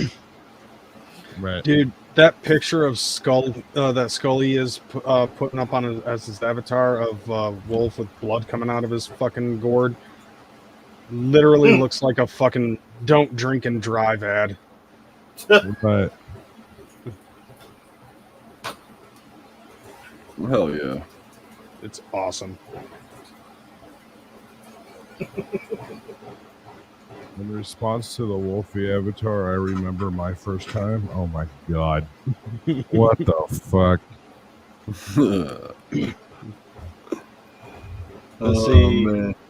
Nobody, man, were you drunk also, right, CPN? Dude, CPN, no, CPN was drunk, high on coke, Adderall, crystal meth, anything that could have been smoked, swallowed, snorted, shot, and absorbed rectally. And I saw it, so therefore. So I'm going to tell you what I was on, like right before the video is filmed. I was on that stuff. I grabbed the vial of that stuff from Logan, and straightened my neck. And next thing you know, it was Berserker CPN. Like, he screamed fury so loud I could hear it at the Juggernaut site. Right. You seen Logan, right, Kreyz? Oh yeah, I saw. I finally got Roxy to sit down and watch it with me. She's like, "God, this movie's so sad." I was like, "Yeah, it is." You know what it reminded me of? Like when Skeletor's career. Oh, sorry. No. No, that's a different type of sad. Oh, okay. No, like it reminded me of when Chief Yagami died. Yeah. Yeah, buddy. That's what it reminded me of at the end of Logan. Except she wasn't screaming right their names. Right. But just the feel of it at the time. Yeah. Even though Light's feelings for her were like totally fake and everything, it's like looking at his dad. He was probably still sad about the fact that he was watching his dad die. Right. Dude, fucking nobody man's talking about the fucking chair leg. Like how you threw that leg. It's like a boomerang, dude. That bitch went bam. No, he threw that shit and it was like it zigzagged between people and aimed right at the fucking eyebrow. Target. I was simply amazed. I was simply amazed at the precision, because how could it have not hit Johnny in the head? Like, it just went right into the cab of the golf cart and bam, hit him right in the head. I was like, fuck. Johnny's body structure is made out of vibranium, so he sent the fucking leg, the chair leg coming his way, and he like went and it went right through him. Projectile it towards Wolf. I think it just kind of needs to be understood that it was like I was really mad, and I was like on 3 days with no sleep. Like I took small little naps, but it was days without sleep. Right. And you know. Hell yeah. Mm-hmm. And like the adrenaline from the show was definitely still there. Right, the adrenaline from the show was there, but instead of that adrenaline being put towards like this is one of the greatest nights ever, Wolf came and like pissed me off, and then like basically fucked my date up with Roxy. And in my head, I'm like, Like it was right there. She asked me to take her somewhere and tag it out, and it was right there. And you took that from me because you want to be an asshole.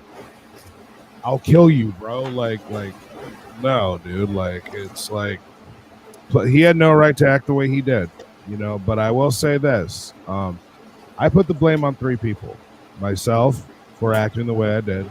You know, I'm not even trying to say I share no responsibility in that. We make choices. And then obviously Wolf is the second one, you know, because there's no reason for him to act the way he did. But third, you know, is Sister. You know, and she's not going to own up to it. She's never going to own the fuck shit she does. But she instigated that whole incident. Like, literally, if you take her out of the equation, that would have never happened.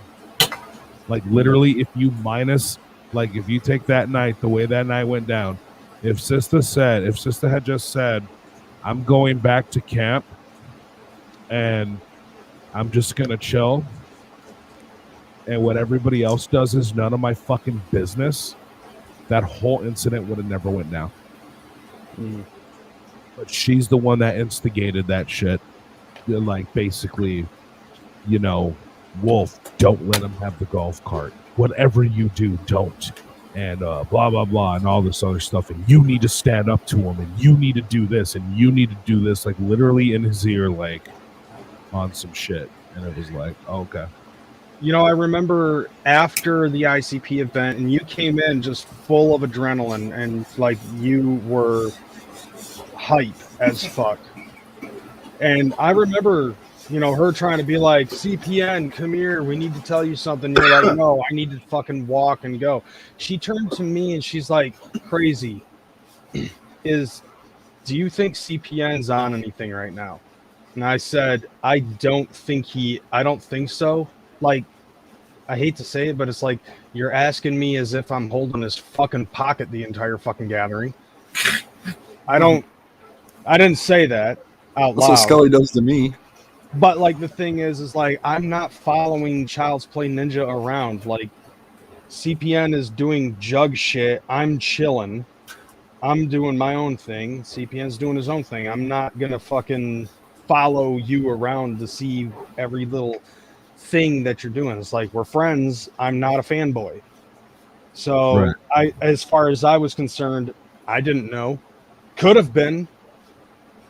And you know, like, I don't know if that was that was her judgment call to fucking talk to Wolf about shit after that fact, or if it was like she asked other people and then made the judgment. No, I mean, that's her excuse, but I'm gonna tell you the truth. She was like trying to fuck with my shit the whole weekend.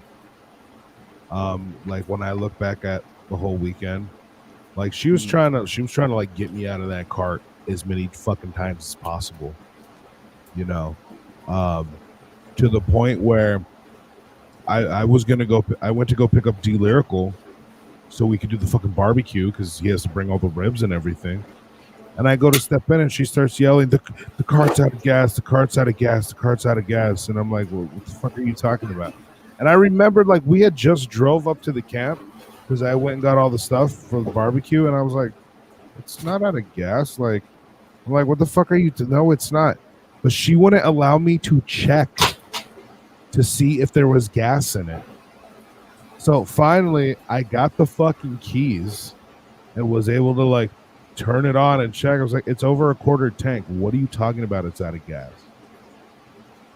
So, oh, well, when I looked at it, the needle was down. Yeah, you got to turn the key. It's a gas-powered engine. That's kind of how that works. You know, and, oh, I didn't realize. You know, tell me someone her age didn't realize that to figure out how much gas is in there, you have to turn the fucking key on? That makes no sense. You know what I mean? But she was so quick to it. And like, not even letting me check. She didn't come and say, like, hey, CPN, I think the cart's out of gas. Or, like, oh, okay, it's not. Okay, cool. No, it was like, the cart's out of gas. You can't fucking use it. And pointing her fingers, dude. Like, and then suddenly, out of fucking nowhere, we're sitting there. Church is acting like a fucking dick. I'm like, what the fuck's going on?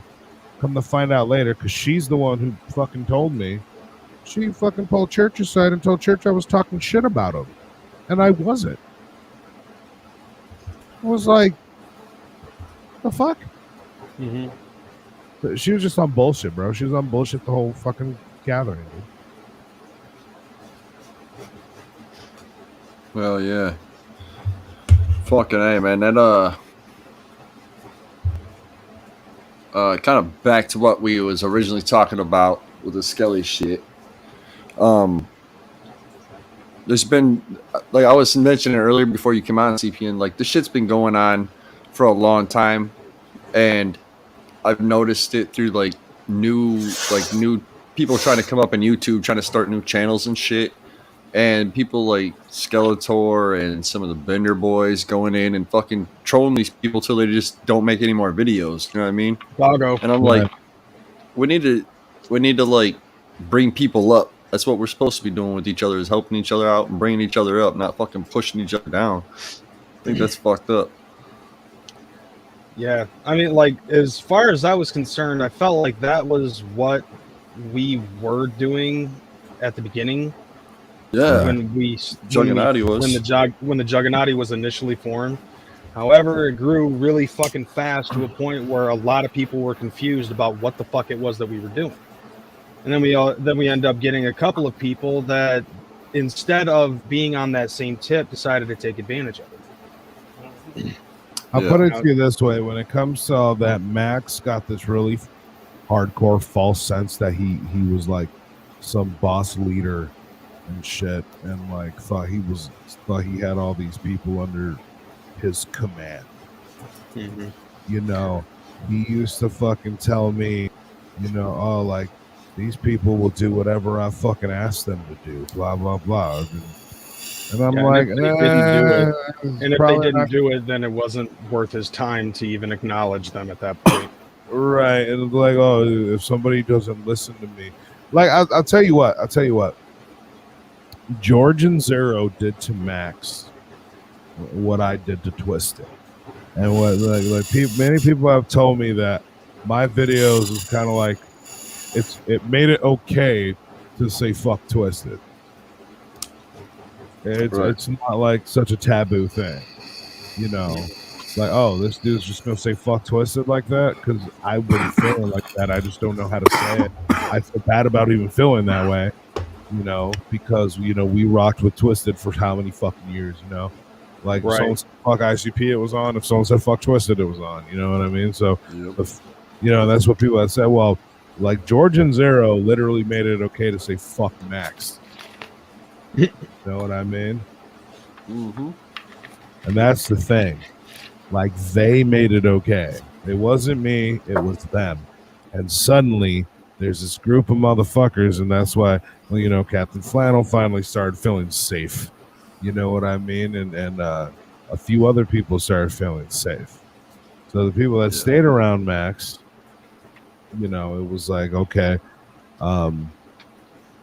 you know, like, people they knew wouldn't, like, just go on and say fuck Max because y'all said so. You know, they obviously went after as well. It is what it is. It's sad to see, man, because I had a lot of friends that started fucking with them people, and then I just, like, lost touch with them. It's like, I don't know, man. I can't fuck with people that support that shit. You know what I mean? Like, right. And you know, to tell you the truth, if you're gonna say fuck me because some of your friends are doing it, you already chose what's up. You know what I mean? Like, you already chose what's up. I don't you know, there's okay, so for instance, like, it's like I tell y'all, you know, I ain't down with Sister Hatchet, and I explain my side of the story. There is no fucking, none of you have any fucking qualms of feeling like, oh, well, I'll be cool with her.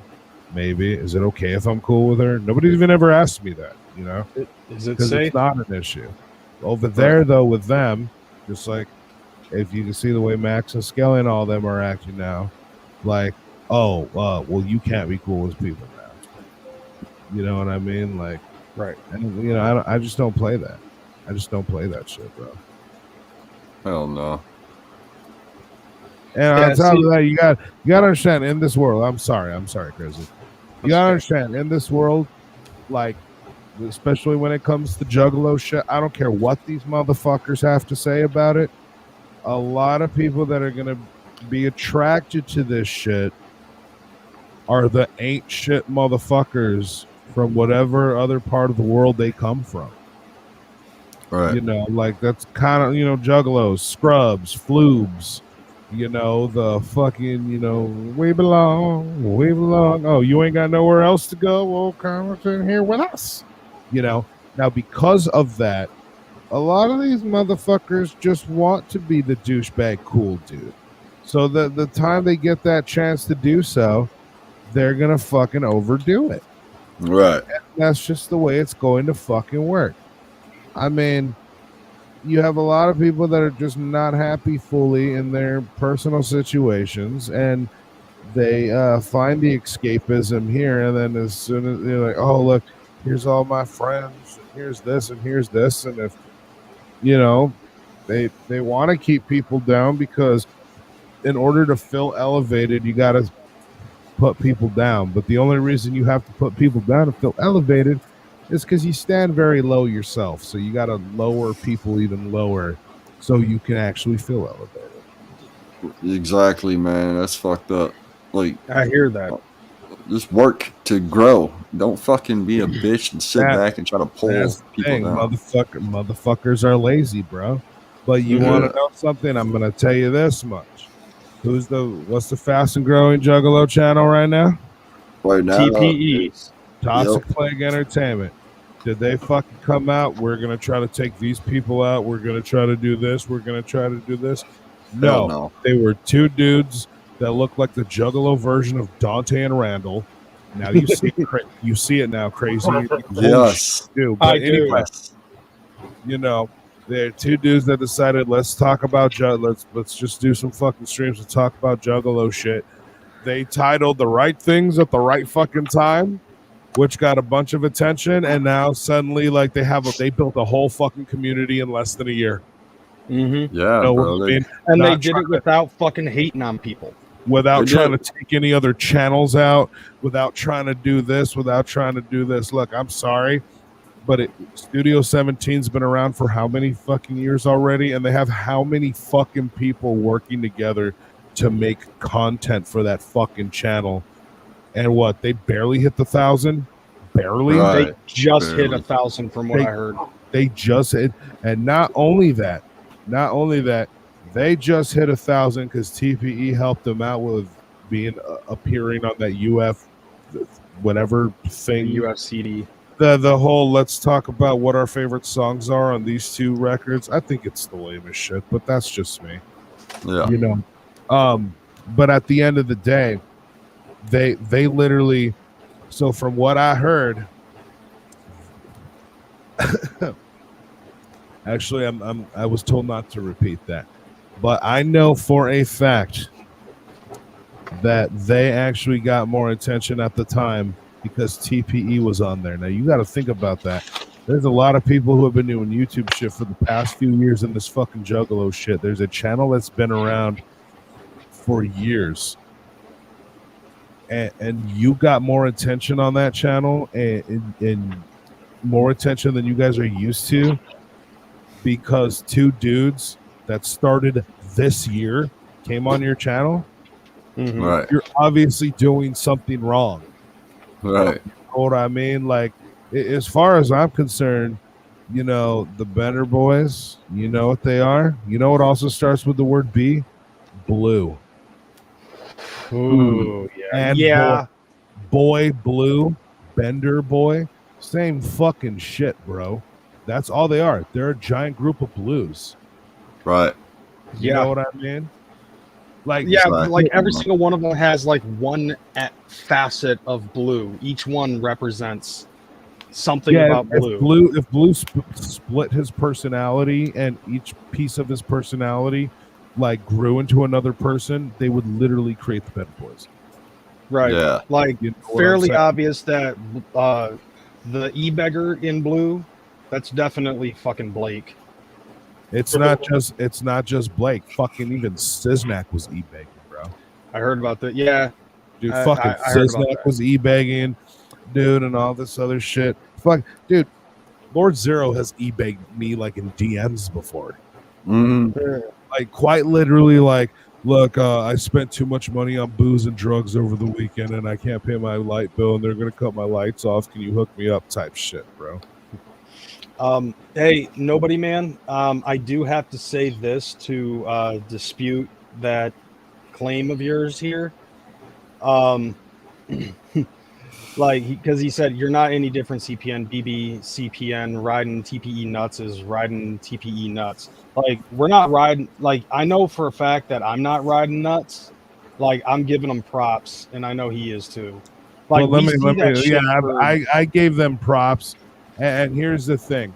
So I found out who TPE was before their blow up. Okay, I've been talking to those dudes before their blow up. Do you know why? So I met Plague at Whoopstock a couple years ago. And earlier this year, this fucking kid hits me up. And he's like, yo, you need to go after these dudes. And I'm like, who? And it's Toxic Plague Entertainment. And it was like the first, like, couple videos they fucking made. You know, like, it was right after they started, bro. And he's like, bro, you need to go after these dudes, call these dudes out on the show, because, you know, they're saying nigga. And I'm like, okay, what's the fuck? And he's like, nah, dude, like, they shouldn't be saying that they're white. I'm like, do you know who you're fucking talking to right now? Like, you. So, let me get this straight. You hit up the guy who has a segment called the Carnival of Coonery to go after two dudes for saying nigga, like, hey, what's up, my nigga? Like, Toxic Plague in the chat. Sorry to interrupt you, bro. And I'm like, bro, like, what the fuck? So I was like, and then this dude comes to tell me, oh no, and they have beef with you, and they said they want. So I was like, you want to know something? Fuck this. So I found him on Facebook. I hit dude up, and I was like, yo, like, at CPN, I'm trying to holler at you, and I had a phone conversation with them. They were cool fucking dudes. I was like, all right, bet. Well, and then so they kept doing their videos and sometime later I looked at their channel and I went, bro, these motherfuckers are almost at 1,000 views and they've had their fucking channel up for a couple months. That shit's dope. I ended up hitting them up again, and I was like, bruh, like, I just want to let y'all know something. You guys are one of the fastest Juggalo fucking channels growing that I've fucking seen ever, and that's the shit. Dude, and I see what those dudes are doing now, bro. I see what those dudes are doing now. They got a whole ass community, dude. It is so fucking dope. And that's the shit. And they did that without trying to take any fucking people down. They did that without trying to destroy other channels. They did that by just saying, hey, look, we're going to talk about Juggalo shit. Yeah, they answered to some haters. Sure. They answered to some haters. Hey, Studio 17, you know what Toxic Plague didn't do? They didn't befriend autistic people and force them to fucking drink alcohol for you guys to laugh at. That's what they didn't do. Something you guys did, you know, or maybe no, that was Tony. Tony doesn't have autism, right? What does Tony have in the wheelchair? Shit. But like cerebral palsy and shit, and like y'all remember that where they befriended him and said, yeah, you're part of the group, and he finally felt accepted, and then like, oh, if you want to stay in the group, you gotta get on stream and drink alcohol, and you gotta like, and he's like, no, it'll make me sick. Oh, you better do it. You know what I mean? And the shit they did to Champ, you know, they befriended Cyrax just to fuck with him, dude. Like, dude, these motherfuckers literally have gone around and found handicapped people on the fucking internet. Tell them, okay, come be part of our group. You know what I mean? Like, I don't fuck with Studio 17, dude. I don't fuck with Bender Boys, bro. Because that is, I do not. First of all, I don't need to tear anybody down to feel dope. But I sure the fuck as shit don't need to try to tear a fucking mentally handicapped person down to feel like I'm a fucking hero or I'm the shit. No, hell no, You know bro. what I'm saying? You know, these guys fucking shot up. Like, you know, Tails did a lot of the same thing. We weren't all about fucking hate or tearing people down. We were trying to join everybody together. You know what I mean? Like we shot up quick as fuck. And these guys, I talked to Plague earlier today, you know, and I can tell that this dude has a lot of love for the fucking Juggalo community. Like dude, I've talked family to both, thing. Yeah, and I've talked. He's to a good kid. Yeah, I've talked to Plague and Toxic. You know, I've talked to Plague like by himself, and I've talked to Plague and Toxic. You know, fucking like when they're in the same room and shit. You know, and they're cool. You know what I mean? I don't have any issues with them, and I am proud to see, and I'm happy to see another channel grow actually, and grow without trying to take anybody out. You know, I was like, I can look at TPE and I can say like, you know what, you know, TPE is on the CPN and the Crazy McCormick fucking seal of approval. Seal of approval. You know, the look or like, just for lack of a better term, the level.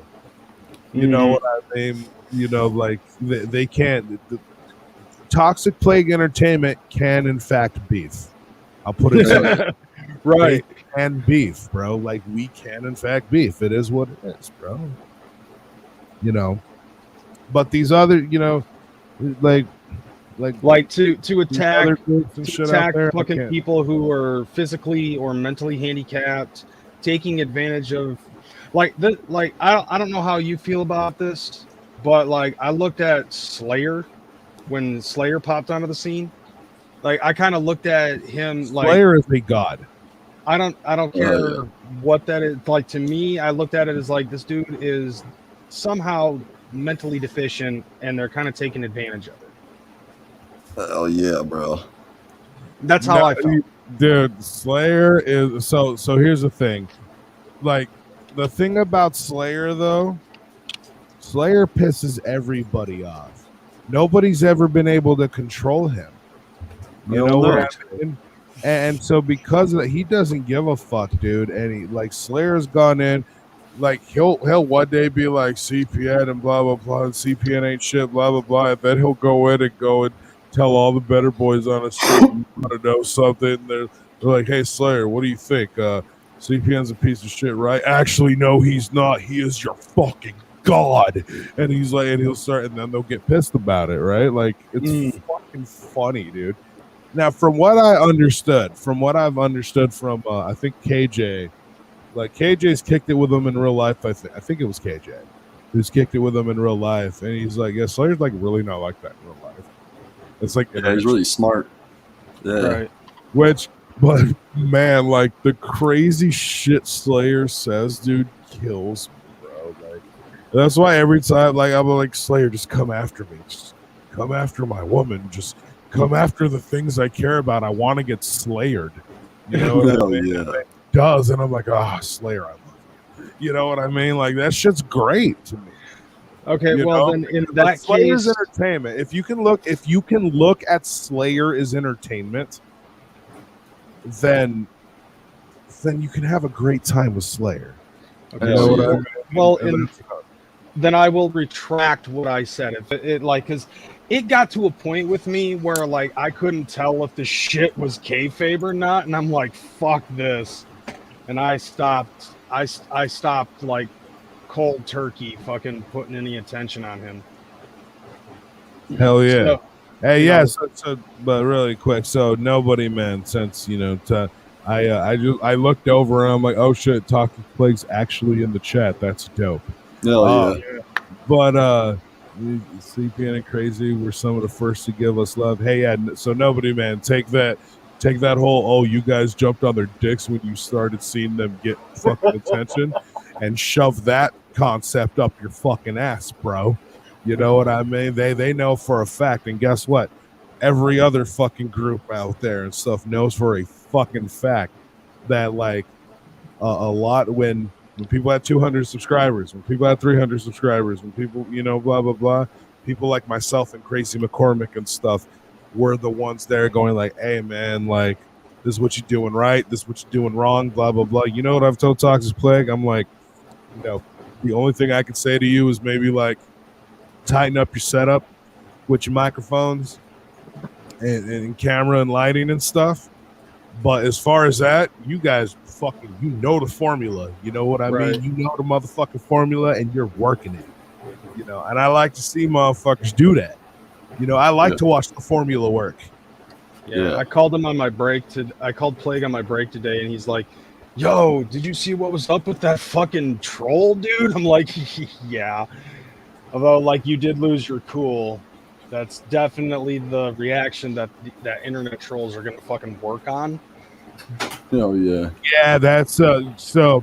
I will say that that ain't nothing you can teach. That's something you got to go through, bro. When trolls start coming after you and they start saying this and they start doing this, there's no way I can teach you how to feel about it.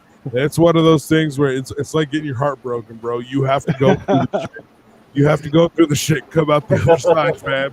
Like, so the trolls and the haters and the people that are gonna make, like, look, TPE, if you're out there, I'm gonna let you know something, man. You have entered into this realm now, right? And you're already feeling it with the shit with Psychopathic Museum. And I've had a few people like, you should stop fucking with those dudes, because I saw in the Psychopathic Museum that blibbity blue blah, and I'm like, fuck the museum. You're talking about Juff Central? Like, do not come to me. Do not come to me with the Leaning Tower of Juffness as a statement on somebody else's character. What the fuck? But nonetheless. So you felt it already, but it's going to continue to happen. See this, where you go have motherfuckers you may never even dealt with, or motherfuckers that wanted something from you, and you just either decided or you just like really couldn't fucking deliver, or you didn't deliver on time, or you didn't do this, blah blah blah blah blah. You didn't cater to their every fucking want and need. Right. You know what I mean? And you know what's going to happen? They're going to make up shit about you. There's going to be stories about you, bro.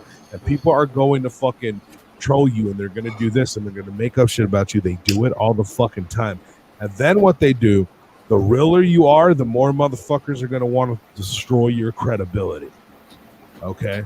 I tell you that shit right now. Like, there's so many motherfuckers, especially at Studio 17. Their whole narrative right there is, CPN up everything, all he does is lie. Yet they have not caught me in one, and I catch them in several, like, every time I fucking deal with them. You see what I'm saying? You actually go out and prove that they're lying, and they don't prove anything. Right, they don't prove a damn thing. You got Not Slim's bitch being like, you try to holler at me at Instagram. Okay, show the screenshot, show the proof. What was my profile picture? Fuck you, you're a pussy. I'm gonna kick your ass. Okay, cool. Fucking, you got Captain Planet out there. CPN's the one that made up a story saying me and my wife had problems. And then it's like, no, nigga, you, like, everybody who knew you at the time knew you and your wife had problems. I've never talked about it. What are you talking about? Oh, actually, me and her did have problems. You know, and over and over and over. But I'm the one that makes everything up. You know what I'm saying? And I talk about it too much. I need to stop talking about it. But I just noticed something in the comments. It's going to happen to you guys. And I'm just telling you, like I said, you're going to have to go through it and come off the other side of it. And if you ever just need somebody to talk about the bullshit, I will listen. Crazy, in fact, will listen. Because me and Crazy have been through this, and we understand this situation. We're still going through it. Like, in the chat right now, somebody's like fucking trying to claim false allegations and shit on me because of dumb shit that happened in the fucking Discord. Crazy had girls committing suicide while he was cheating with his wife, and what it was is I was cheating on my wife with the girl that I later suicided over because were you cheating on your wife with the girl who committed suicide after she committed suicide on some neck rape shit? I am a juggalo after all. I mean, you are a juggalo. You know what I'm saying? And I apparently be chasing bitches around giant fucking hotel rooms with tasers and, you know, and all types of other weird shit. There's a new story every week. Hey, she said that she, from what I heard, a little birdie told me, a little birdie gave me a cheeseburger and said, CPN found out that she was into kinky shit. So, but she didn't exactly say the level of kinky shit. I know. Listen, like there's that Tech Nine song. It was an accident.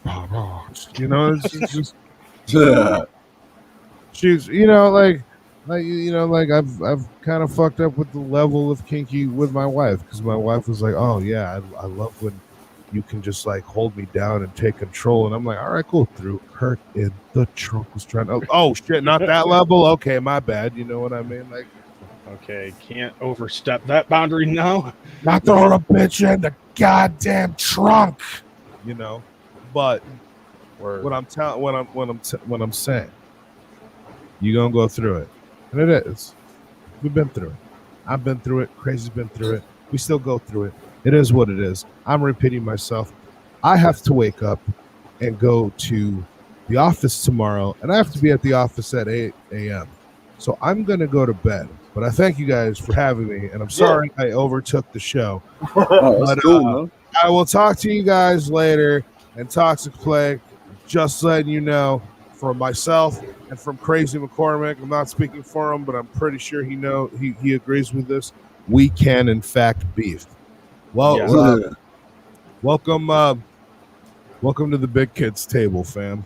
Hell yeah. It comes with some shit, and it comes with some responsibilities. And with that shit said, I fucking hate every single one of you. Y'all ain't shit. I hope the worst things happen to you.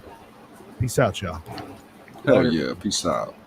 So, yeah, he's right. Which one of y'all deleted the comment? That was pretty interesting.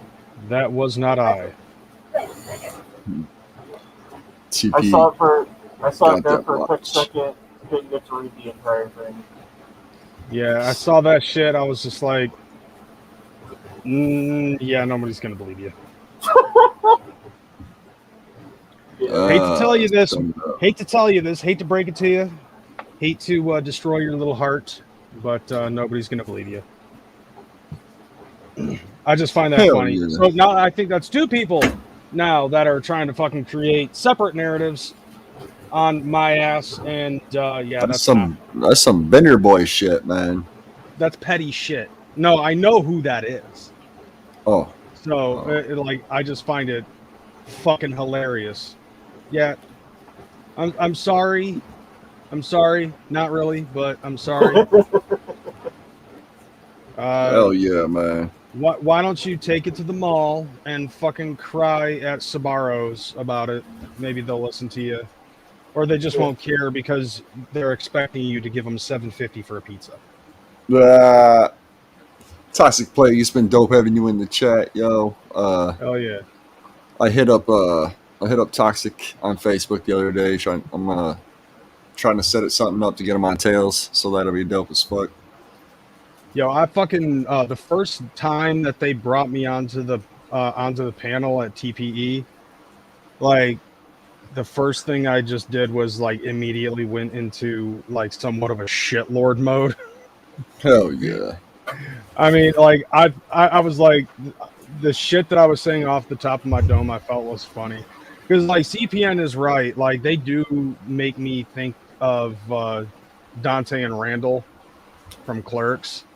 Yeah. But I gotta say, man, like, and I said this on the show too. Toxic literally looks like Murderface without the hair. There you go, Toxic. But Play. I love those in guys, nevertheless. Like, in the chat, you want to get fun. in on this. Mm-hmm. And Hell I've been yeah. seeing Stony in the chat. Shout out to Stony. Fucking that dude, like, from what he told me, like he had been actually watching me for quite a while, and like since he was in high school. Not to say that makes me sound old or anything like that.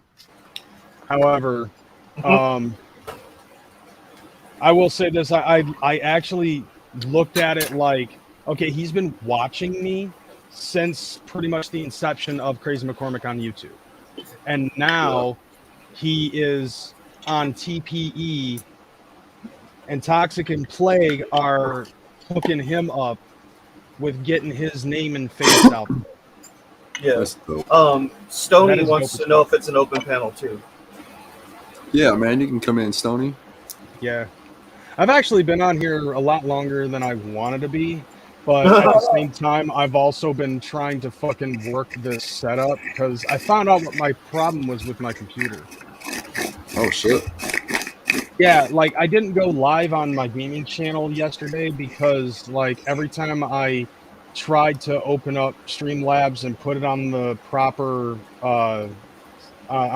scene, it kept fucking up.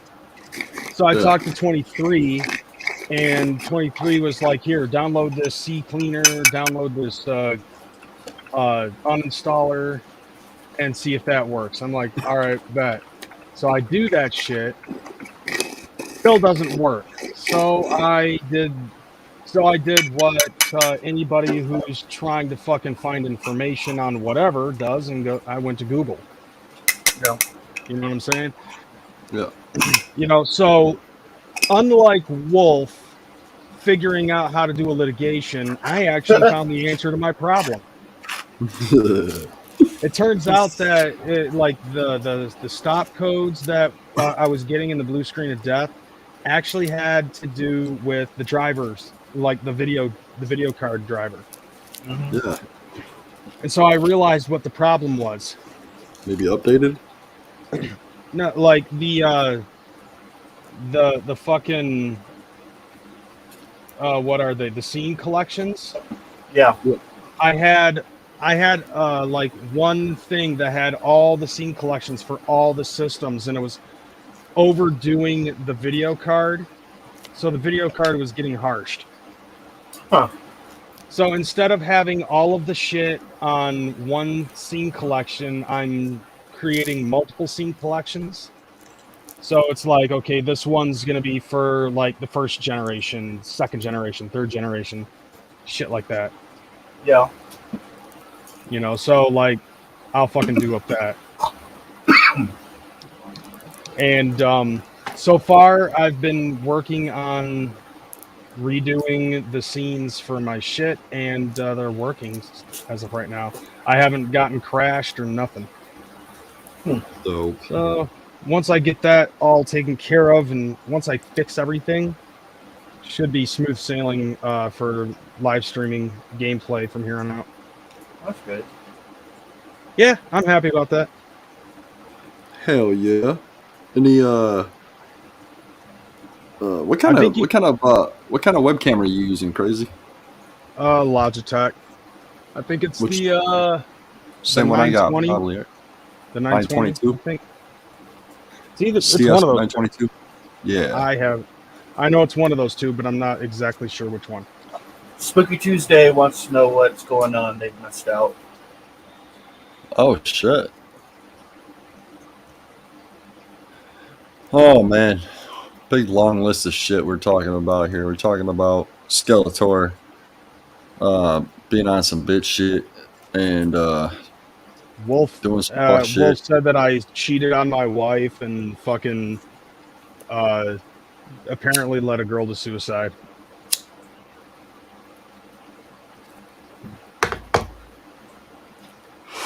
Yep. You know, so you know, YouTuber getting shit on by by everyday juggalos. No, nothing out of the unusual. Right. It's always somebody's fault. Like I said, you know, can't blame the heroin dealer. Like I said before, at this given point in time, if it's somebody else that I know that is talking that shit, I just chalk it up as petty jealousy and I move on. Like, right. I feel like, because like to me, it's like I don't really feel like it's a race in this shit. It never was before. You know, like it never was a race or anything like that. Yeah, hold up a second. Right. Toxic Plague wants the actual StreamYard's link. Okay. Oh yeah, shit, my bad. I know that.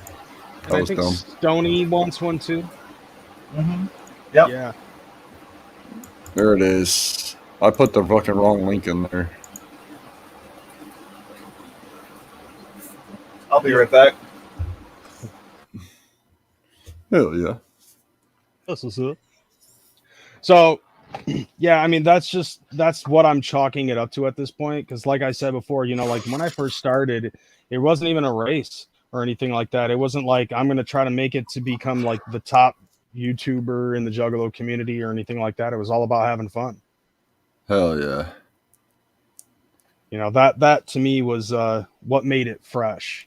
And on top of that, like back in the day, we fucking bounced ideas off of each other. That's what made it really cool. What up, Stoney? What's up, dude? Hell yeah, it's cracking. Whoop, whoop. What's up, Kreyz? Not much, just chilling. Hell yeah. Yeah, sorry I'm late to the party, dude. No, it's all in the it's all good. good. Hell yeah, bro. So what's up, man? You're harassing women and shit, dude? I'm like really late to this. Apparently, like I cheated on my wife and I led a girl to suicide, according to what is being told by people who call a cheeseburger a cheeseburger. Plague up in this bitch. What the fuck is up, everybody? What's happening, bro? I was just laying the fuck down, but I was like, yo, this shit is getting fresh. I was like, so I want to slide the fuck up in here if possible. No, fuck all that shit. Pac-Man, motherfucker.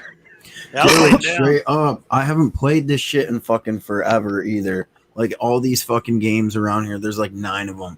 Spent $300 a pop. Haven't really played any of them. Damn. Cabinet, fam. Hell yeah. So I want to thank all y'all motherfuckers real quick for the love and support in that bitch when I was watching it. Because like Nobody Man had originally, just messaged me and he's like, man, everybody's giving TPE love. And I was like, oh shit, let me go peep it. And like as soon as I came over, it was like straight up nothing but love. So I was like, this shit's dope as fuck. Yo, Captain Caveman in the chat. Shit. Yeah, I was dead ass asleep. Or well, not dead ass asleep. I was half asleep. And my phone went off and it was Plague and it was the link to this channel or the hell yeah. So I just subscribed too. Hell yeah. We see that's the love that I like to see coming out of the Juggalo community. That's what makes you guys pop off as fast as you have been. Because it ain't about the hate, it's that fucking Juggalo love. Yeah, bro. Like I noticed a lot, like with you guys, man. It's like Tales from the Lowest podcast is a lot of the same way. We blew the fuck up real quick, and it's because all we did is spread love and fucking trying to bring everybody together. And then like we kind of like shit happened. Our fucking one dude from our podcast passed away this past year. That shit fucking hurt. Yeah, and then I don't mean to sound pessimistic, but it did kind of derail the show a little bit. Yeah, it did. It really did, man. Now to see you guys doing this shit, bro, this is like I don't know, it's like an honor now to actually be able to see somebody do this shit now and fucking same shit we had in mind and what we wanted to do. You guys are fucking like killing it, bro. You're already 10 steps ahead. Yeah, that shit's dope. Well, I think the drive behind the whole thing, like I've said to Kreyz and obviously Stoney, who does a lot of the shit for us. He's definitely a big mod for us and shit. Realistically, we do the shit that we want to see. We want to see motherfucking juggalos go out there and give love to somebody. Like you see a fucking homeless man on the side of the road with a Hatchet Man tat or an ICP shirt on, all ripped up. You're gonna hook them up a little bit more than a normal homeless person. Yeah, like, straight up. Because that's like even like deeper fam love right there. So we're like firm believers of the family era, and like a lot of motherfuckers are like, no, that shit's over. That shit's over. We're twisted, peaced out. We don't believe that over here. We keep that shit pushing, and whether or not there's 50 of us motherfuckers out here that believe in that shit, at least the message is still there for some of us. Yeah, the family era is a realist. Did I ever explain to you my thoughts on that shit? Because I believe that I went onto a panel to discuss that, but I don't think that it ever came up. I don't believe so. So my outlook on it, like, I don't know, maybe it's my age or something like that, or because of how many times I've been burned in the past. But like, yeah, right. I'm at that point now. Yeah, get off my lawn, Stoney. Joe, stop. Stop smoking my lawn. Sorry, man. Anyways, like, so my outlook on it was like, you know, originally it was like right off the rip, I see a Hatchet Man, you know, immediate love and shit like that. Too many times I've gotten fucking burned on that shit. Yeah. So it's like I kind of have to gauge a motherfucker first, and like that motherfucker, I will stick close to. That's my family. Like obviously, like you're gonna use family in a sense of calling the entire Juggalo community family. Sometimes that's something hard for me to break out of. Mm-hmm. But like it's not that I don't call everybody family out of hate or anything like that. I'm just being cautious. You know what I'm saying? So I'm gonna be real, dude. I feel that same way, but like nowadays you can like spot a Juff a mile away. You pretty much tell their intentions now because these motherfuckers is so stupid, and they've already tried a million fucking tricks to get, you know, whether it's underneath your skin or get something out of you. I've been dealing with it a lot more since this whole YouTube game kicked off. Like motherfuckers crawl out the woodworks that haven't fucked with me in years that are like local homies, and they're like, bro, we just fucking seen you on YouTube talking Juggalo shit. When can we kick it again? You're the same motherfucker that stole my shit 2 years ago. And yeah, so I mean, you know, motherfuckers like that, you know, it's better to keep fam close knit.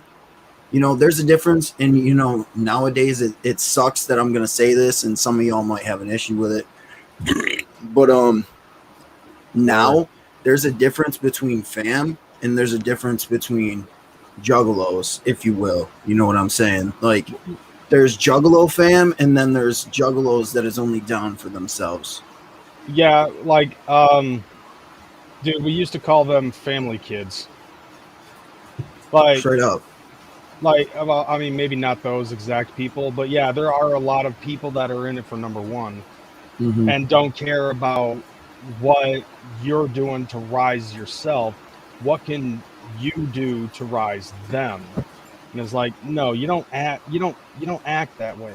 Actually, family kids are kind of like the ones that are like the ones that always say, we shouldn't be fighting. We're supposed to be family. Those are family kids. I definitely have come back into this and seen a lot more division since like keeping up with a lot of the YouTube and shit. Like I got a friend of mine. One of the things that I actively see TPE doing, like what Plague and them started and I joined, is like he's grabbing up the people that have been like moderately exposed to Insane Clown Posse and like psychopathic music before, and kind of had like a half-assed decent like good look at, you know, Juggalo culture, that are now, because of like the love that's being shared and the togetherness that's trying to be achieved, that are actually taking serious like one of my best friends is actually doing the identity, like, am I a Juggalo? Like, you know, Crazy Rickus, like he's doing that journey right now. And like, so for me to come back into it and see a lot of this division on the internet, dude, it wasn't here like 6 fucking years ago. Oh, it was. I think it just wasn't as prominent as it is now. Like motherfuckers now, you know, it's like a lot of motherfuckers come with little dick energy. Realistically, I think. Yeah. Yep. Why? Yeah, they're like, what's the whole point? Right. Well, like a lot of motherfuckers get jealous of people with big dick energy. They come in with low energy, so it's like they are envious of that big dick. They want that big dick. Sometimes in their butthole. Sometimes they dream about that big dick. Sometimes they wake up in the middle of the night, big dick. Yeah. Yeah. Damn, you know, that was a really good impression, dude. Oh yeah. I've seen it too many times. Usually with women. But the main goal. I've seen them wake up in night terrors at the haunt of my big dick energy. Yo. But like one of the main things that like we want to do is like for motherfuckers, whether or not you feel that you've fallen off or not, there's still motherfuckers peeping your shit. And you know, there's always, you know, TPE is just as replaceable as the next Juggalo thing. You know, all it takes is another 2 fresh faces to come into the Juggalo scene, and then it's like it pushes other people back. But we don't want to do what a lot of Juggalos out here are doing. We want to bring everybody up. Like, we want Kreyz to start doing more Juggalo shit, because his perspective on it from videos that I've watched, from his 6 foot, 7 foot review, then his Gmo fucking Violent J shit, like all that shit was like prime for me, like coming into hearing about news, you know, because if you live far away from like where all this shit's happening, YouTube's a great fucking area. And sometimes YouTube's quicker than, you know, like Facebook or Instagram, Twitter, whatever. So like, we want to make sure all these OG Juggalo channels out here get paid homage and get brought up on the way that TPE's rising up too. So like, we want to bring everybody with us. Straight up. What I tell you, Kreyz? Remember that whole conversation we had about like, you know, how you weren't really sure like how to go about it, and I told you like maybe it's time for you to understand like it's okay for you to reap some of the benefits of what some of you guys have started on some of this shit. Yes, because we've taken a lot of ideas from other, you know, and everybody does it. You know, CPN's done it. He's seen something that somebody else has done and covered it. We've definitely fucking done it, and I'm not going to lie about that. You know, I'll see somebody post something. 95% of the time, we're quicker than Fago lovers. So that's one of the things that I hold like deep, like really fucking close to my heart, because to be quicker than Fago lovers with news is just fucking insane. But like, you guys, any of you, if there's fucking topics that we necessarily don't cover, so like if it's, you know, just say fucking like Magic Ninja, you know, fights fucking Axe or something like that. 90% of Magic Ninja fights fucking Axe. And we're like, hey, we're not going to cover it. Y'all motherfuckers should go out and do it, because y'all motherfuckers deserve more, you know, recognition than you guys think. Because you motherfuckers are the reason why we're still doing this shit. Bringing a fresh fucking perspective to it. And I'm not going to lie, tons of people watch TPE. Tons of people watch Kreyz. You know, people do watch fucking Studio 17. You know, like, they watch all this different type of Juggalo shit, and they're going to go for all the perspectives on it. And yeah, some of them might be like, y'all motherfuckers is stupid. And then some of them might be like, all right, these motherfuckers is spitting facts, so I'm going to fuck with it. And all of us in this bitch have a different opinion. That's why we bring Stony on the live streams. That's why we bring Kreyz on the live streams. Straight up. Hell yeah. I wasn't sure if like there was like a plan for Stony, or if he was just there to be your fluffer or what. But so realistically, Stony, I just help out whatever I can do. Whatever facet. Go ahead, no, you're good, dog. You're good. You're a master, bro. You tell him what you're doing. All right, so literally, Stony flat out is like pretty much jack of all trades, man. Like, you know, he took over the piss cord for Trailer Park, and Stony's been doing great on that. The only thing that I've seen that all of us came to an agreement on is that shit, it needs to be for these close net type motherfuckers like that fuck with TP or fuck like heavy with Juggalo shit. Not these motherfuckers that are gonna come in here just to troll or to, you know, get laid by fucking one of the 3 girls that are in the fucking Discord or whatever. Yep. You know, you gotta come in with the right intentions. And so he monetizes that. We talk a lot of ideas together. He's definitely being a big help for the gathering this year. Yeah. Because if we didn't have a lot of these motherfuckers behind us, we probably would have stopped this a while ago. See, like, to be perfectly honest, I like the fact that you guys work together as a team. You do it that way. Like, for people like myself and Child's Play Ninja, we didn't have that. Like, you know, like when we first started, we had to come up with ideas ourselves and how we could, you know, what could we do? Like, when I first started, I didn't even know what I wanted to do. I just knew I wanted to do Juggalo related content. And then the first thing that I saw after making my initial boring ass intro video, I watched this Juggalo hater and I'm like, I'm gonna fucking destroy this guy. It was lame how I did it. Like I look back at it now, and I'm like, man, how I did it was fucking cringe. But you know, like as I kept on doing it, it kept on being like, smash a hater, smash a hater. So I started just roasting haters, and then I started seeing things in the Juggalo community that just pissed me off. I was like, no stone is going to be left unturned. I'm going to fucking roast idiotic Juggalos who think the 13 Commandments is actually a thing. You know, shit like that. You know, but like, you know, like, I do have to say that it does feel humbling to hear that it's the type of shit that helped pave the way. And I want to continue to do that type of shit. Unfortunately, I have a little bit of a problem in my surroundings that makes it a little bit more difficult for me to fucking do what I want to do. So I just game, you know, because that's like the gaming thing has always been a big passion of mine. And so like there's that. But like what I see out of you guys, I do see a lot of fire, passion, and dedication that, you know, guys like myself and CPN and some other people that I've met along the way, like Blue even had passion back in the day to doing what he did. You know, I think shit, there was something that was on the tip of my tongue, something about like what you and I talked about over the phone, Plague. I can't remember exactly what it is. If it comes back, it was mainly like what we talked about today, if it's involving Blue, was pretty much like the begging and shit like that. Like how you know, it's good to fucking, like you were saying, it's good for, you know, to have that option out there for a motherfucker to be like, yo, here's fucking $2, you know, go buy a fucking Fago or go do this or go do that.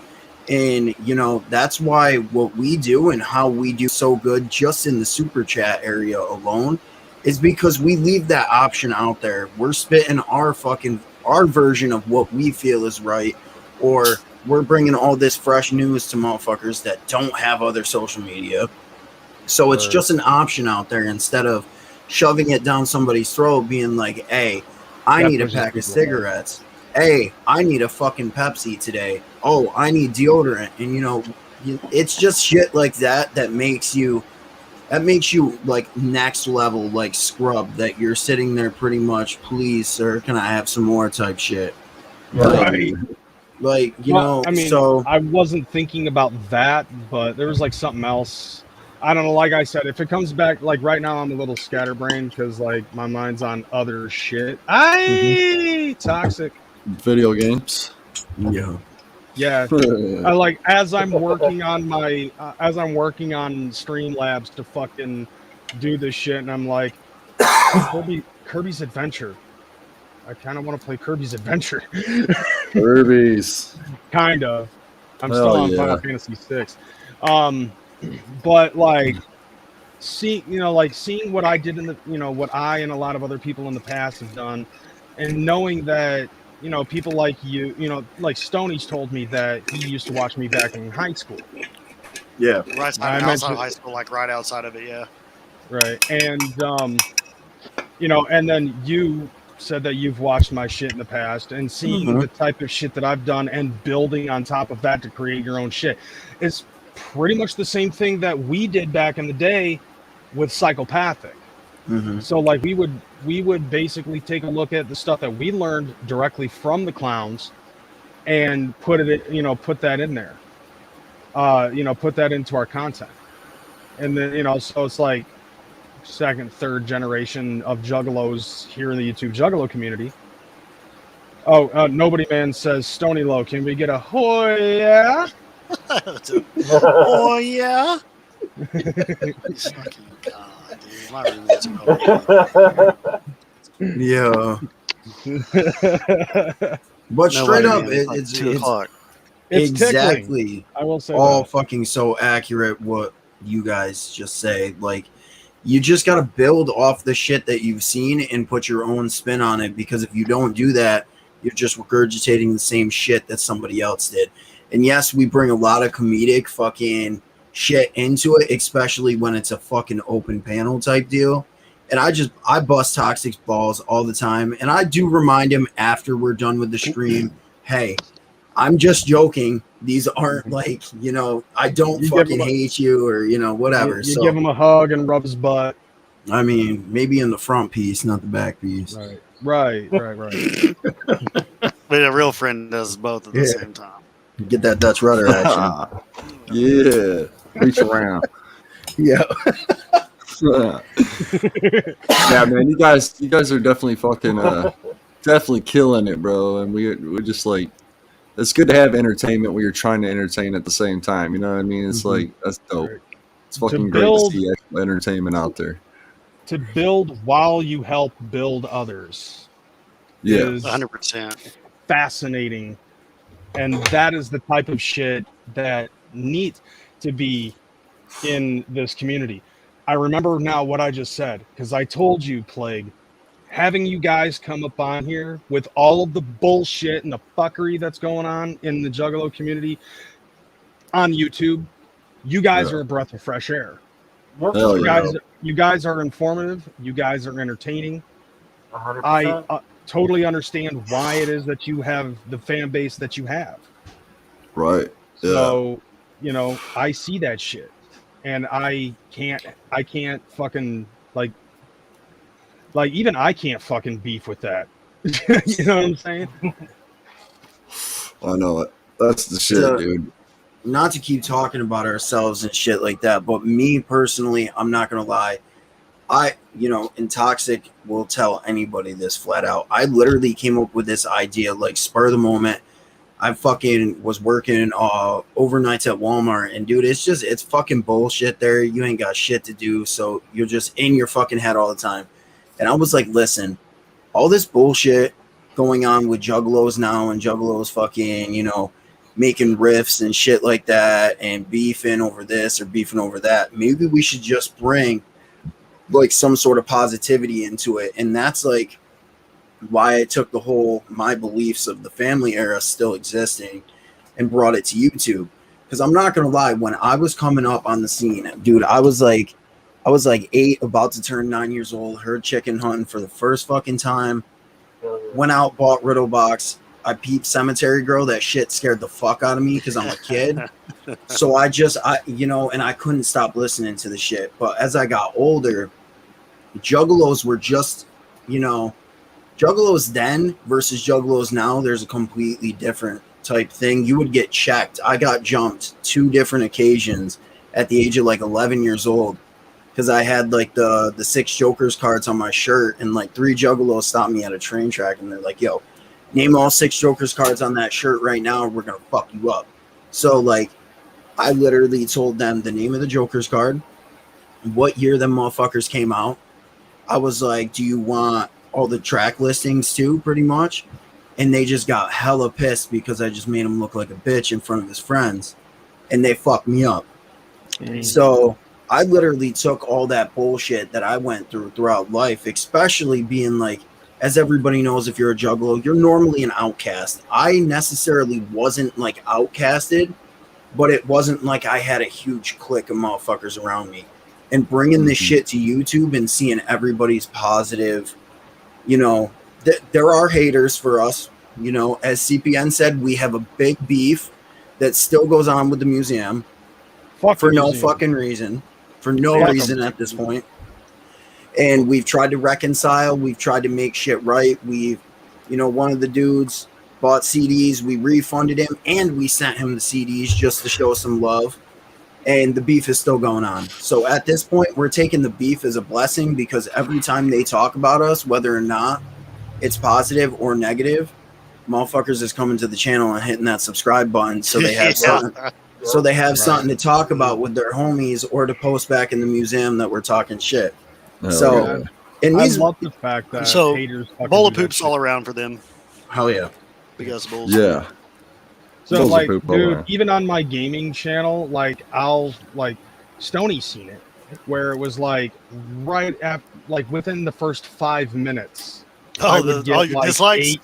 I'd get like 8 dislikes right off the bat. We always get 3. Downvote me just because I'm Crazy McCormick. Yeah. I think I'll throw them a bone, and I'll just dislike your next one so they can just have one that sticks. Right. Yeah. Yep. Like I That's fucked up, man. legitimately explained to them how to make the thumbs down stick, and they still didn't listen, because like you have to watch the video for a certain amount of time before like a thumb up or a thumb down actually sticks to your fucking video. And these people go in, thumb it down, and go do something else like in less than 5 seconds. And it's like, you're dumb. You're fucking stupid. I had to explain this shit to you, and you still didn't get it. You're retarded. You are officially retarded. And try better next time. Like I legitimately have to say this, because I know that there are some of those people that are thumbing my shit down. They're thumbing your shit down, this shit down. Everybody's shit is getting thumbed down. If they actually put enough effort into what they were trying to do to bash all of our shit and try to, or like the energy that they put out there to try to take down channels or fucking, thumb shit down, talk shit in the chat. If you guys actually put that energy into something else, you could probably get as many subscribers as us. Exactly. And people actually instead of making enemies. Right. It's like you got to have a good, like, back in the day, Howard Stern being the shock jock that he was and shit. You remember that? You remember the movie Private Parts, right? There was a scene where they were like taking a look at some of the polls and shit for his shit, because it was the most popular show on the station, and they were like, the average Howard Stern hater listens to the show for like 3 hours, and the most common response as to why is, I want to hear what he's got to say next. And they're like, okay, well, what about the people who hate him? And they're like, that's the interesting thing. The average Howard Stern hater listens to him 5 hours a day. Well, if they hate him, then why are they listening? Most popular response, I want to hear what they got to say next. Right. They're both watching because of the same shit. Exactly. You got to have that good balance, though. Like, it can't be all hate and all or all love. I think you got to have a good combination of two within your content. But then again, what do I know? Because I haven't grown this fast ever.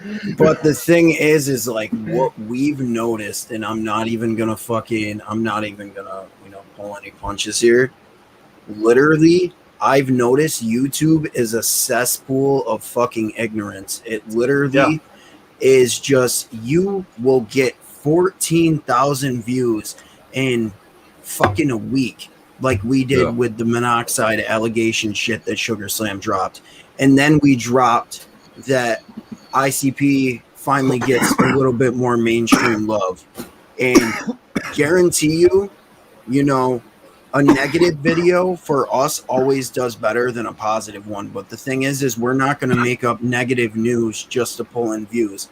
If I get 10 views on a fucking video, that means 10 motherfuckers like that shit and watch the shit enough to, receive the message.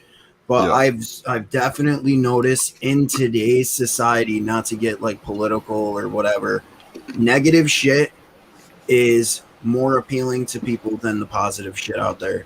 It's because they feed off of it. Yep. Well, I don't know if you knew about this, but quite a few years ago, Facebook actually ended up changing up their algorithm as an experiment to see what would happen if you were if like the only thing that you saw was negative shit. Anything positive was immediately shadow banned. It wasn't deleted, it was just shadow banned. And more often than not, you could see the negative shit that people were saying. It could be about anything. And the idea was to see whether or not that anger and negativity spread. This was like 6 years ago, wasn't it? Yes. Yeah. And it does. When you see something negative, it affects your mood and it makes you think of all the negative shit. And honestly, I'd say that it hasn't really stopped since. Like, exactly. Like they changed the algorithm so that way you can see anything that anybody's posting again. But people are still on that negativity. Ironically, that toxic environment, and I say ironically because toxic's still in the chat, so it's, you know, no pun intended on it, but like that toxic environment, people are negative. People are naturally going to find, like, I actually read about something like this in The Secret, where it's like it's a lot easier for people to gravitate towards negative aspects than it is positive aspects. Yeah. But like when you're throwing out positive energy, like it doesn't happen immediately. It does happen. It kind of happens over time, where you are going to start feeling that shine. You know what I'm saying? Yeah. Negative thoughts and negative feelings is a lot easier to obtain, and it grows at a very fast rate. Mm-hmm. Yeah. You know, so I honestly see TPE pretty much as a fucking beacon of like a, you know, like it's a shining light at the end of a dark tunnel, I feel. Yes, sir. That's You know? fucking amazing to hear. Mm-hmm. I mean, that's unreal, bro. And then you that's ask, real. and then you wonder why, like, we fuck with you and shit, bro. And you wonder why I do all this shit that I fucking or tried to fucking do. You know what I mean? Mm-hmm. No, I thought it This was is what, clout like, this is chasing, that but shit. you know. Yeah. Damn, bro. No. Yeah, what? No, I'm fucking with you. Damn, No, you're I gonna feed understand. that shit. No, it's Feed not. that shit some more. Suck my dick, all right? I'm being Fucking- facetious. Hey man, if you guys would also like an invite to our Discord, also known as the official Crazy McCormick Discord, also known as the Real Juggernaut Discord, also No, known as don't fucking Nah. say that shit. Anyway, we're yeah, you're more than welcome to get a link. Come into there. Oh yeah. Oh yeah. If you Hell want, yeah. I'll just throw it in your Discord, and Yeah, Yeah, that'll do work. that. Come in. Yeah. But I mean, We're in there Y'all- chilling, talking all the time. y'all motherfuckers is doing shit. I don't fuck with a lot of Juggalo shit out there, to be honest with you, I don't either. because I'm afraid to get in the negative. like Yeah, I watch the Go Boy ahead, bro. Blue shit every morning. That motherfucker's shit will pop up, so I'll just watch it, and I'm not gonna lie, I'll dog him out real quick. I watch it to literally take notes of not what to do. Exactly. Like, and that's 110% because like it's so cringe. Like, you know, I don't fuck with no social media and shit, and he's like going on TikTok and shit, and he's like trying to get with bitches on there, and I'm like, dog, you know, half of them chicks is like fucking 14 years old, dog. Oh, Like, My daughter's So- on TikTok, so that's kind of weird. exactly. Like, gotta tell it's you the this, though, bro. platform for kids, not for adults. Yeah. Right. Bro, I got to tell you this. Back in the day, myself or Child's Play Ninja, you know, like this was before he had his giant blow up and shit. Like when he was, when I was at 1,000 subscribers, and he was probably at like 4,000 or 5,000 subscribers or something like that. Yep. People would come up to him more often than me, but I would get it too. And people would be like, yo, I want to try to do this YouTube shit. Can you give me any pointers? And we would be like, watch the Boy Blue and then do the exact opposite of what he does. Dude.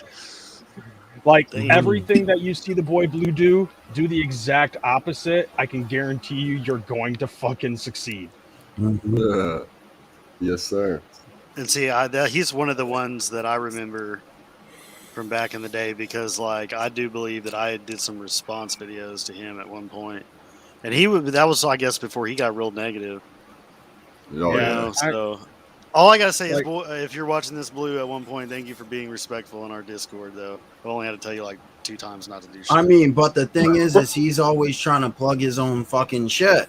That's what he does. He's literally a clout goblin, is what he is. He will. That's He the literally reason is. why I kicked him out of the first Exactly. So he came to us, well, me, because like I'm gonna be vain as fuck. I literally come up with 90% of the fucking ideas, and like I make 90% of the choices. Yes, I will involve Stony. I will involve Trailer Park, Toxic, my wife. I have very little. to do with that shit. I will chat with them and I'll be like, this is what we're doing. And 95% of the time they're like, yo, it's fresh, do it. But he came and he's like, listen, you're only at 400 subscribers and you've had this channel for like a couple weeks or whatever. That's good, but I can get your numbers boosted. And I said, no offense, dog. I was like, you get motherfucking 3 views a day. So I was like, I really don't care about that. And he's like, oh, that's just because of all the shit that I'm going through because haters is talking shit about me. I was like, I'm good. He's like, oh, it'll only cost you $15. I'm good, guy. I'm real good. What the fuck? Yeah, straight up. So like my beef with him started there. $15 an hour. That's what I'm saying. And like my beef realistically, and it's not even really beef at this point, with him kind of started there in the aspect that, you know, you didn't fuck with us on the first channel that we had at all. In the first channel, we were at, I believe we're at 900 subs. And then my homie Bash, we ended up kicking him out for some reasons I won't discuss. And then he took the channel away from us, renamed it his channel, kept all the subscribers. And then once TPE made our official second channel, everybody just started leaving his shit. And Blue's like, no, I've repped you guys the whole time. He goes, when can I get some free shit? First off, it doesn't work like that. Just because we're doing a giveaway, just because you're, you know, dick riding right now, I'm not going to send you free stuff. Like, if I see you're out here, like, blasting fucking TPE on every social media thing you got, you're giving mad love in all the chats and shit, you're going to stand out more than somebody else that's just sitting waiting for a fucking handout. You know what I'm saying? Yeah, definitely. So he just definitely felt like apparent. Mm-hmm. He made that apparent. Yeah. Mm-hmm. Yeah, I mean, like, I've known him since I first started shit on YouTube. So eventually it just gets to the point where it's kind of like, yeah, it's Blue. He's never going to change. He's never going to increase. Like, he's always going to try to scam people out of fucking money, apparently. That's fucked up. Yeah. I still can't get over the fact, though, that, like, what we used to fucking say as a shitlord thing is actually what people are doing. Like, I kind of find that funny. Oh, and Toxic in the chat saying $15, little man. Put that shit in my hand. If that money doesn't show, then you owe me. Owe me, oh. My jungle love. Yeah. Oh. I think I want to know ya. Yeah, what? I just hate that Jason Mewes won't blow off fucking Astro to go to the Gathering, though. Right. That should be honestly, like, he can be, like, for me personally, I guess it doesn't matter, because to me, like, I already got my fucking deal with Jason Mewes because he fucking raided me on Twitch one night. Oh, that's fresh. That's dope. Yeah, that was awesome, and the only reason why that is because I hold the world record for a video game he's in. That's fucking dope. Oh yeah, buddy. The Jay and Silent Bob shit, yeah. Yeah, I gotta throw that out there. But I do want to tell y'all, before Kreyz goes on this thing, I just got confirmation in this text message that I just got.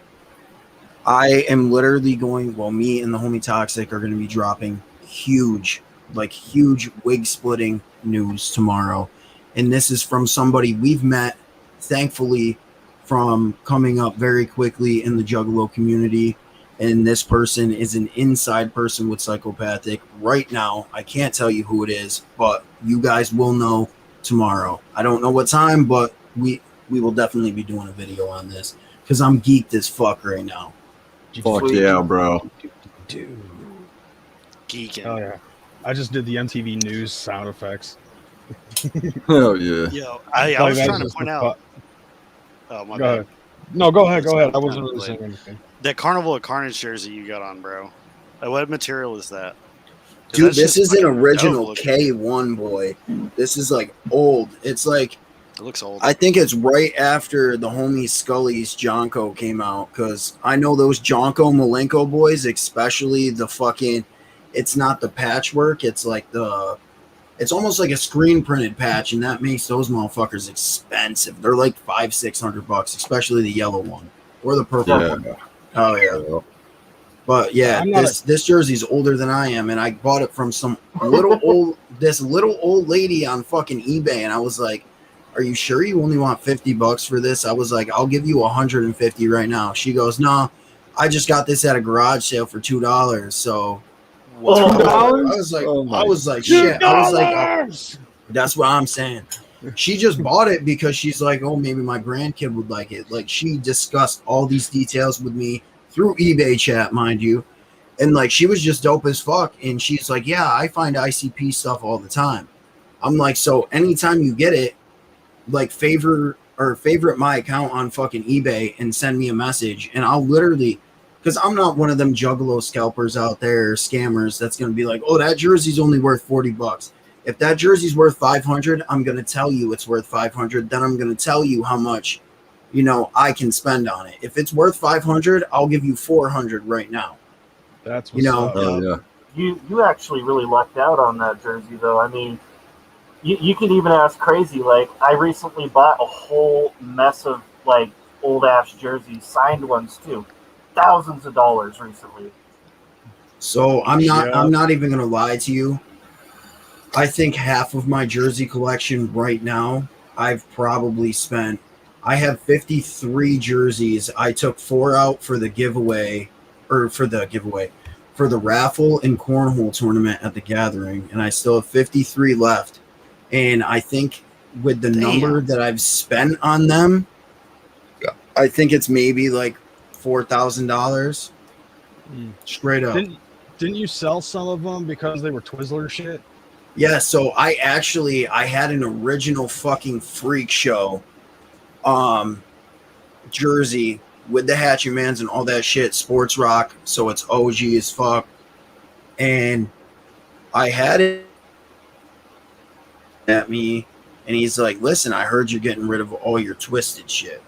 So I was like, yep. I was like, I got the Freak Show jersey, I got the matching fucking hat to it. I was like, I got this, I got that.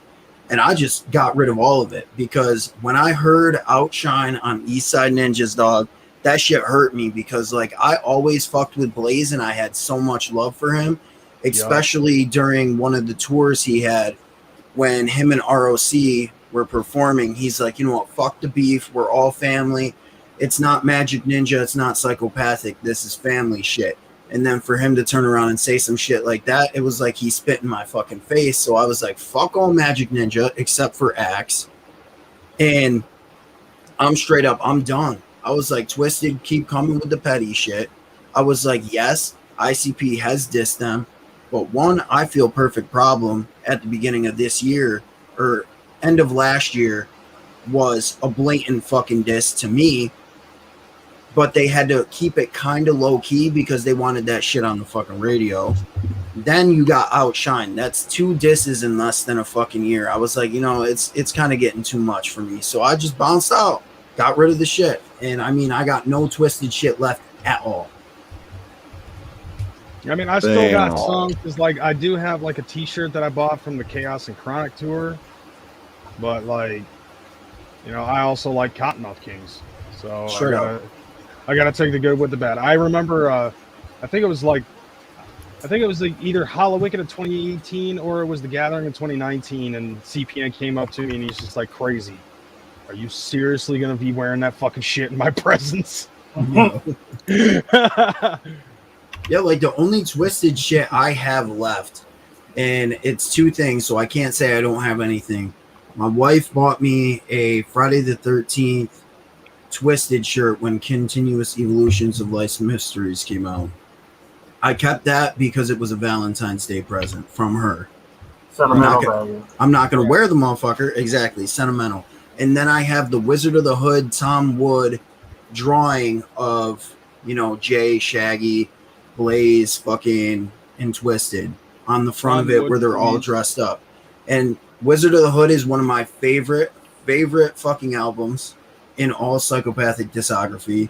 So I can't get rid of it, and the shirt's just fresh as fuck. So word. Hell yeah, man. That's fucking dope. Tom Wood, please. Yes. Tom Wood. Yeah. That dude's got some badass artwork. Oh yeah, dude. I know. Right now. Or show your avatar. That's some badass artwork there. My avatar? Your avatar. Yeah, buddy. My avatar. And there goes the fucking show. There you go. Demonetized. No, we're gonna get strikes, fam. Oh, strikes from Wolf. Yeah, I'm gonna honestly laugh. Forgot it's copyrighted. Not. He's gonna write a promo in the comments, and then a couple of days later he'll fucking put a strike on it. So I'm not sure if these guys are even up. I'm not sure if you guys know what's going on with the whole logo thing. That was another thing sure. I was gonna tell you. It's like, I know you guys on your show, you don't want to present the beef and shit like that, but like it would be a bad idea to stay naive of it, you know. Know about it so that way you don't have to talk about it. Oh, I know about a lot more than everybody thinks I know about. I just try to literally stay in my own lane until them motherfuckers merge into my shit. Like I was talking about today with you, pretty much. I feel so fucking dumb and cheated on, like, and just fucking disrespected after the shit I told you today. I'm not going to name drop because that's not the person I am. Right. But I literally was taken for a ride, felt some sort of, you know, empathy for another motherfucker, and then come to find out I'm getting fucking pretty much played. And, you know, it kind of really pissed me off, and it took everything in me not to start a beef, to be completely 110% honest, 110% honest. And you're being the better person. Yeah, sometimes you have to fucking take that route, you know. Sometimes, and like I'll take the L and look dumb, but you know, it really came down to, you know, if somebody and shit, you know, come with good intentions with the motherfucker. Don't be trying to fucking, you know, just get it because the getting's good, pretty much. Right. You know, since you mentioned Wizard of the Hood, I think I'll have to use a quote from that fucking album. Man, it ain't always good at home. Exactly. But hell yeah, bro. You know, the good things, you know, the few good things make it all worthwhile. So it just, you know, it's one of those things where it's like, you know, you gotta look at it and be like, am I winning if I do this? Is it going to, and you know, this goes back to some of the shit that we were talking about earlier too. Like, you know, am I winning if I really do this? Am I winning if I really start a beef? Am I winning if I fucking respond? So honestly, I'm just going to bite my fucking tongue on it this time, but I'm not going to be as stupid as I was before. Like, I'm pretty much, you know, not to quote MGK or anything, I'm cutting the fucking grass to show the motherfucking snakes, realistically. Right. Straight up. Like, looking at it from the short term, yeah, you're taking an L right now, but like, you're keeping on that positive vibe. That's what everybody wants to see. Yep. The long term is going to be the win. That's going to be the W. Definitely. That's something that a lot of people really don't see. Everybody wants, you know, that I know my old man is fucking kicking in, but like this age now that we live in of instant gratification, everybody wants that W now. Like, you know, you'll get, you know, like, yeah, you can get an L now, but you're gonna get a W later because people are gonna respect you for your decision. It's like, you know, it's, you know, like, I mean, I'm pretty sure, you know, and then on top of that, like, some people misconstrue the fucking idea of, oh, this person's like a lol cow or something, and so they think that that's all just, you know, just getting peppered with L's. You know, it's like raining L's on that motherfucker. But like, it's it's kind of like, yeah, but if that person that you're claiming is getting all them L's, minds their own business, works on their shit, and fucking continues on and doesn't acknowledge your ass from here on out, that's a W. So, so fuck them. Just exactly. Yeah, no one. Yeah, Toxic's right. No one wants to work for that W. Exactly. It's like I know like recently I got fucking some fuckhole that is like trying to shit on me because I have a huge gaming collection. It's not the first time that I've heard somebody fucking try to downplay me because I'm a gamer and then I buy video games that are old and shit like that. And it's like, yeah, but this is my hobby and I enjoy it. And I utilize that to create enjoyment for others. But look at it this way, though. I'm winning. For that motherfucker, like, I've gotten it too because I'm a fucking nerd when it comes to like horror movie figures, wrestlers, like, so like my fucking room that I'm in right now is like, it looks like a Toys R Us in this bitch. I don't have room to put anything, and I'm obsessed with He-Man and Thundercats. So like I spend tons of money on that shit. So my shit is literally action figures, ICP, horror movies, DVDs, shit like that, and like arcade cabinets. That's what I collect. But the thing is if it ever comes to a time when I'm not here, my kids and my wife get all that shit.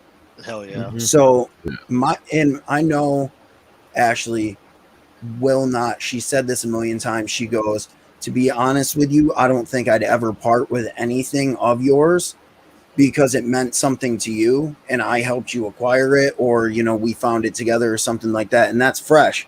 But like, if my kids ever want, if they want a down payment for a house right here, I can get all three of my kids right now a down payment for a house with just one cabinet. And I'm not even being fucking vain about the shit. Like, this all the shit that we have now, in 10 years, it's going to be tripled. And then even longer, it's going to be just even more. Everything fucking gains because somebody out there is going to be looking for one specific item that you probably have from like 20 years ago. So you with the video games, the fucking video games are like one of the main things that only grows. Oh, yeah. It's like guns. It never decreases in value. Pokemon, flat out. Yeah. Give me a second. I sent a screenshot of well, not a screenshot of a picture of when y'all made my TPE shirt. Yep. My buddy Mike that's gathering with his group, and he asked me, he was like, "Damn, bro, does that guy own a game or like a toy store?" And I was like, "Nah, bro, that's his house." Yeah, that's just. And he goes, "No shit," and I said, "Yeah, dude." Yeah, I'm a nerd, but like I have decent like video game collection. Like I stick to, pretty much horror shit and like Pokemon and stuff like that, Nintendo type shit. But like I have a original sealed fucking Pokemon Yellow. Look at that. This motherfucker's got the shit, and they only go up too. I got 4 out of the 5. The only one I'm missing is a legit Fire Red. But like, dude, for the Game Boy Advance. Yeah, for the Game Boy Advance. Okay, now, I ended up mentioning I'll bring you that today. shit at the gathering because Toxic just gave me a fucking Fire Red. Or no, I had Fire Red. He just gave me Sapphire. I only play Game Boy Color ones, so I'll give you the fucking Fire Red. You could have the Leaf Green. I don't use them. You can take them, put them in your collection. You got doubles, whatever. I don't give a fuck. Oh, and I'm looking for Zombies Ate My Neighbors for you next week because it's my birthday and I'm going to my parents' house. So why don't you hold on to that? Why don't you hold on to that? I'm going to give it to you at the gathering, dude. Give it to me at the gathering. That's what I'm going to do. Me and Ricky are going to play it for 2 weeks before I fucking give it to you. Yo. Now, I mentioned this earlier, but I have a physical copy of Earthbound, just loose, just the cart. I bought it for $150, and if you look on pricecharting.com, it's now worth like almost $340 loose. That's fucking crazy. So like shit like that will increase because demand increases. Like back in the day, I probably did the dumb shit, and I tried to set up a PayPal thing to try to get people to try to send me donations so I could get myself a physical copy of Little Samson, which is one of the hardest and rarest games out there for the regular Nintendo, short of the Nintendo World Championships. I know I'm never going to get my hands on one of those. But like Little Samson, and was legit and everything, it's worth $1,200. Damn. So I was like, I know I'm not going to afford this, but it's in my city. Somebody actually dropped it off at a store in my city. So I wanted to see if I could set up a PayPal thing to donate to that, you know, to have people donate to that shit. I got shit on. Because people were like, you know, there's going to be people out there that don't get what it means to be a collector and to collect things like that. However, now, one of those people that shit on me over my game collection, if I were to sell my entire gaming collection, not only could I buy his house, but I could actually fix his fucking bathroom. Bro.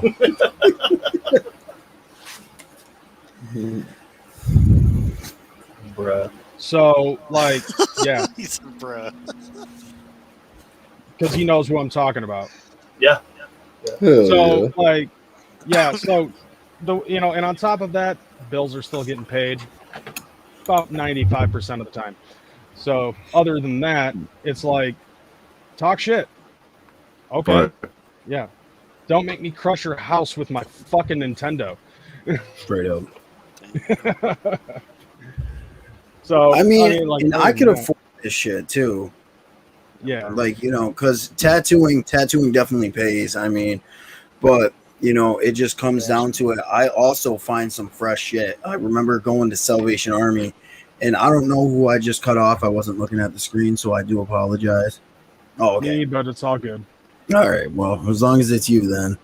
But I remember I fucking went to a Salvation Army one time, and you know, I was like probably 13. I just went for clothes, you know, look for fucking ICP shirts, because back in the day you could find ICP shirts like a motherfucker in Salvation Army. So I go, and there's a sealed, and I mean sealed, I mean the box was a little bit beat up, Pokemon fucking the Pikachu edition Nintendo 64, and it's sealed, like nothing's like broken on it or anything. So I remember I bought it. It was like $25, and I brought that shit home, and I sat on it for a long time. And then, you know, probably when I hit 19, I sold it, and I made like $9. Damn. No shit. Pokemon collector. And he's like, listen, I fuck with it. He's like, I don't care how much it is. I want the shit. And like, dude, I wish I waited on it. But like I said, video games, they are expensive to get into. But if you're sitting there and you know the worth of something, you know, it's only going to keep going up. Video games they're pretty much a meal ticket. Nowadays. Yeah. Did you hear about that fucking Nintendo, like the Mario 64 game? It was graded at 9.8 and it sold for $1.5 million. Bro, that's like storage, dude. Storage Wars. I was watching that fucking, and that dude hit the jackpot, man. Found money in there. He found all the fucking Mario shit that was in like Japanese or whatever, and he brought it all to the gaming store. And there was other shit besides Mario, but it was like a first copy of Mario sealed, and like he sold it all to this collector for, I think it was $1.5 million. Like. Man. I'd love to just do that one time, and I'd love to have one deal good from a storage unit place. Straight up.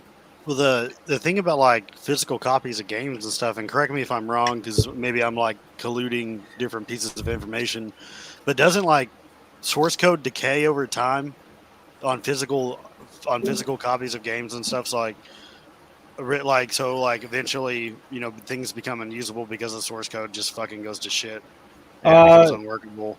I've never like heard that happens in electronics. I'm pretty sure that's an actual thing, dude. Okay. Is it?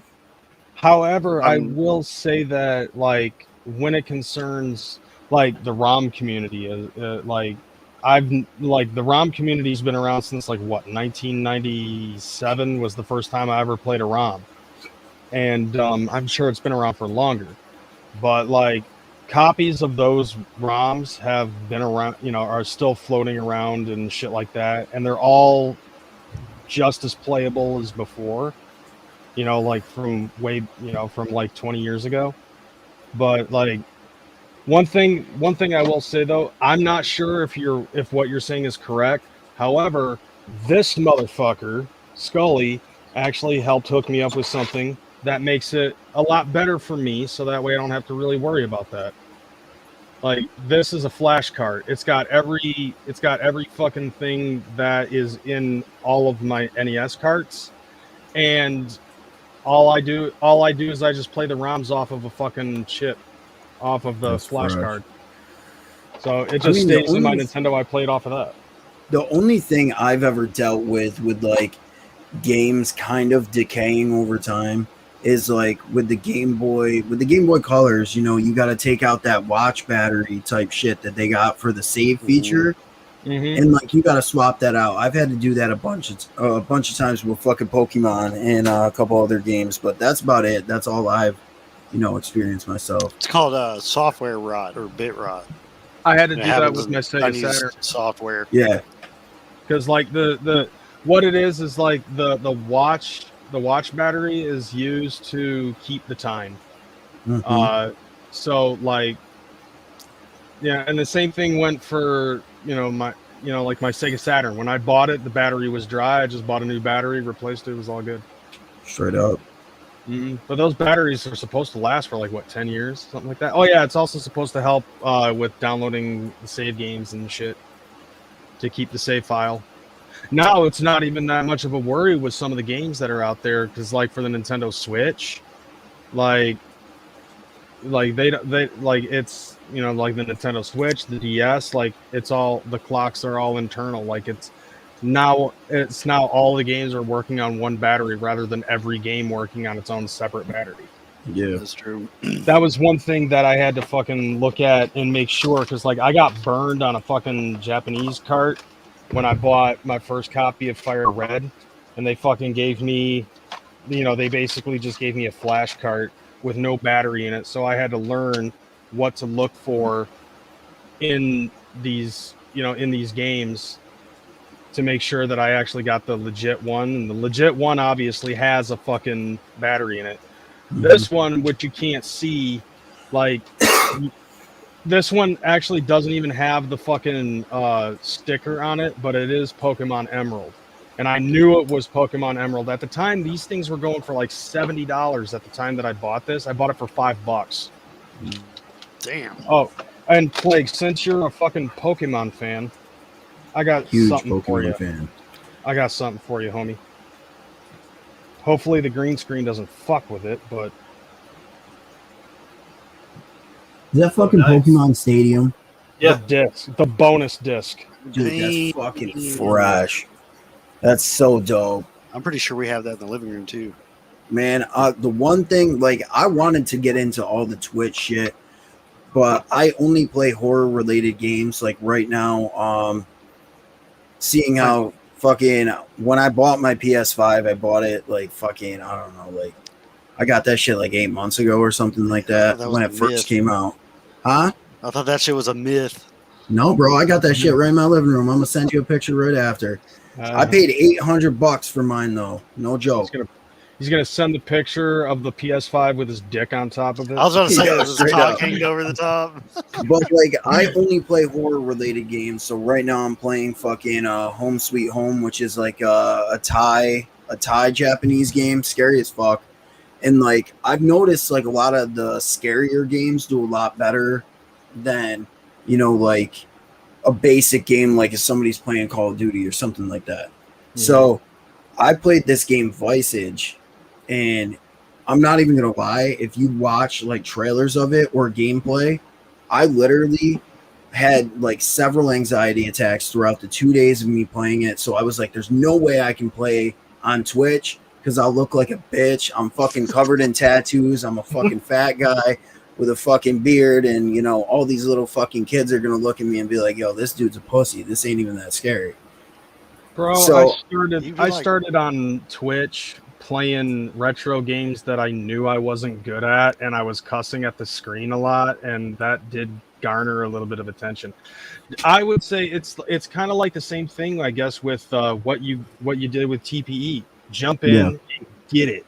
Like there is like when I jumped in, like after a few years of me being on YouTube, I felt like there is an audience for everything. Yeah. Like even fucking Flip Flop the Clown could get on YouTube and do some shit and garner an audience. Yeah. We know this, you know. Exactly. I don't know how long you'd be able to keep his channel from eating toes, but there's an audience for it. The amount of people that's came in the comments and been like, listen, y'all motherfuckers should stream to YouTube, y'all motherfuckers playing Backyard Wrestling 1 and 2. And I'm with it because I own both copies, obviously, because ICP's in it. So I pretty much collect anything that they're involved with. So we were gonna do that for a little bit, and then like the TPE shit started kicking off, and like I've been so fucking busy. I don't think I've been this busy in probably years, you know, because now, like you and CPN had stated, we're now at a point where people know who the fuck we are. They're fucking with us. They have certain expectations. So, you know, I want to make sure I come correct with the shit I'm covering, whether it's news or whether it's a artist is signed to fucking Psychopathic, whatever. You know, so I got to do my research. I've been making merch for the fucking gathering. We've been talking to a lot of fucking people that are big in the Juggalo community outside of YouTube. Right. Like we collabed with a one-man crew who produced or did the beats for Bewitching on Yum Yum's Lure, and he hooked us up with somebody that he knows from Psychopathic that he formed a relationship with while working with the clowns, which was dope. And obviously Shaggy fucking follows us on the Instagram and shit, so you know that's how I heard about you guys, because like he was shouting you out, and then I was like, who are these guys? And on top of that, also, like I saw you did that interview with the Kings. You know, and those guys have been around since before YouTube, so I count them into it. Yep. Yeah. I think the first motherfucker that ever gave us love on the realest of real level, y'all motherfuckers might not have heard about him, but he runs a channel called From the Dungeon Podcast, and his name is D Rotten. He does like a plethora of shit. He covers Marilyn Manson, fucking rock scene in his fucking town, to Juggalo shit, to fucking, you know, what the fuck's going on with Demi Lovato these days, whatever, you know, everything. And, you know, he's a Juggalo himself. He ended up interviewing us because we hit 200 subscribers in under 2 weeks. I don't know if it was clout chasing at all, but, you know, he had the most love and admiration for us, like at the beginning when we didn't think it was going to get past 200. Hell yeah. I mean, everything that you guys are getting, well, the positive of it, you guys deserve everything that you've got. Yeah, man. You guys work your ass off. It takes a lot of work, bro. It's not easy. Every fucking day. Every day. It's really easy. It does kind of feel like a job sometimes, though. It does. It's really easy to kind of want to give up. You know what I mean? And then like it's always something that wants to push you further. And then once you hit you're not even to 1,000 yet, and breaking the 1,000 mark seems like it's like, what the fuck, dude? Yeah. But then after that, man, it's like, yeah. So I'm not gonna lie. Go ahead, Kreyz. I was gonna say this is actually one of the things about like it was kind of like when you were on your show and you were like, I need to figure out a way on how to get in touch with you. I'm like, I started watching your shit. I jumped in later. And then there was like one day you came in and you worked and you had a cold and you were like, the show must go on. I'm like I personally am like, if it was me, I would have just said fuck it and just vegged on the couch and watched Dragon Ball Z. Yes. Which I've done multiple times, by the way. Dragon Ball Z is the fucking shit. So I wouldn't believe it. There are days. Well, I'm watching the regular Dragon Ball right now just to get it up there, but I'm like. Dude. Legendary, Like I'm just about to finish the King Piccolo saga. Yo. But dude, that fucked me up. The shit with the fucking ice water, the divine ice water. Holy shit. But like I was saying, like with me, it's like I know that the gaming thing on Twitch and now YouTube as well, and doing Juggalo shit and stuff like that. Like sometimes I feel like sometimes if you push yourself to do it and it starts to feel like a job, that's like where the burnout comes in, and it's like fucking, it's like, man, I don't feel like fucking doing this. I'm just not gonna do it. I'll let the fans know, hey, like I'm not feeling it today. And most of the time I'll be like, most of the time I'll tell these people and they're just like, it's whatever, it's cool. Like we'll be here for you next time. Okay, sweet. Because people are like people who really are appreciative of what you do are going to understand. Yes. But yeah, I definitely remember that day. I was so fucking sick, and like it was right after Right. I think it was right after like it started getting hot and shit. So my allergies were all fucked up, and I felt like I had the flu and shit. But I was like, I pretty much said that the show has to pretty much go on. Like if we have shit to cover, I need to cover it, because as everybody knows, my longtime homie Toxic, he does not work good under pressure, and if he's left alone, pretty much, he starts panicking like a motherfucker. He's not like a social butterfly or somebody that's like can be out in like front screen type shit by himself. And that's how some people are, whatever. And start getting used to it, Toxic. It's happening. Exactly. Wait till the gathering, son. It's gonna be awesome. But I'll tell you this though, like when you get people approaching you and giving you that adulation IRL, it is a very awesome feeling. Yeah. Like I had that in 2019, and some ninja asked me to fucking sign his jersey, me and CPN. Fresh. So like, we found a marker, we fucking signed that shit. He gave us a dap and moved on. I like being at the events and shit like that. I love having people that will approach me and say what up and tell me, how long they've been watching the shit and how it's like been entertaining for them and shit like that. And you guys are going to get it as well. Hell yeah. And literally I have an autograph from fucking CPN from the 2018 gathering in my gathering program, because I was such like a big fan of CPN, because he has that like that way of looking at shit and being like, yo, fuck this, and he just says whatever. So like when I met CPN, I literally hopped out of the line to meet ICP just to go and talk to CPN for 20 minutes. And I felt bad because like he wasn't surrounded with people. After I took my picture and shit with him, everybody just started swarming him. But like, this is the picture of me and CPN at the gathering in 2018. I don't know if y'all can see that shit. That's dope. And like he was just so fucking chill. Like everybody's like, yo, he's a fucking dick, he's a piece of shit, don't even bother. Because like I was in line with a bunch of homies and like people I had just met, and they're like, don't even bother, he's a fucking clown. I was like, no, bro. I was like, I fuck with him hard. So, and honestly, I felt some of the love and shit, like you said, in real life, just from motherfuckers like Stoney, because he came to us. It wasn't like we reached out to him and we were like, hey, whatever. He came to us and he's like, listen, I fuck with pretty much everything you guys are doing. And he was just always in the comments, and he stuck out more than the rest of the people, if you will, at that time.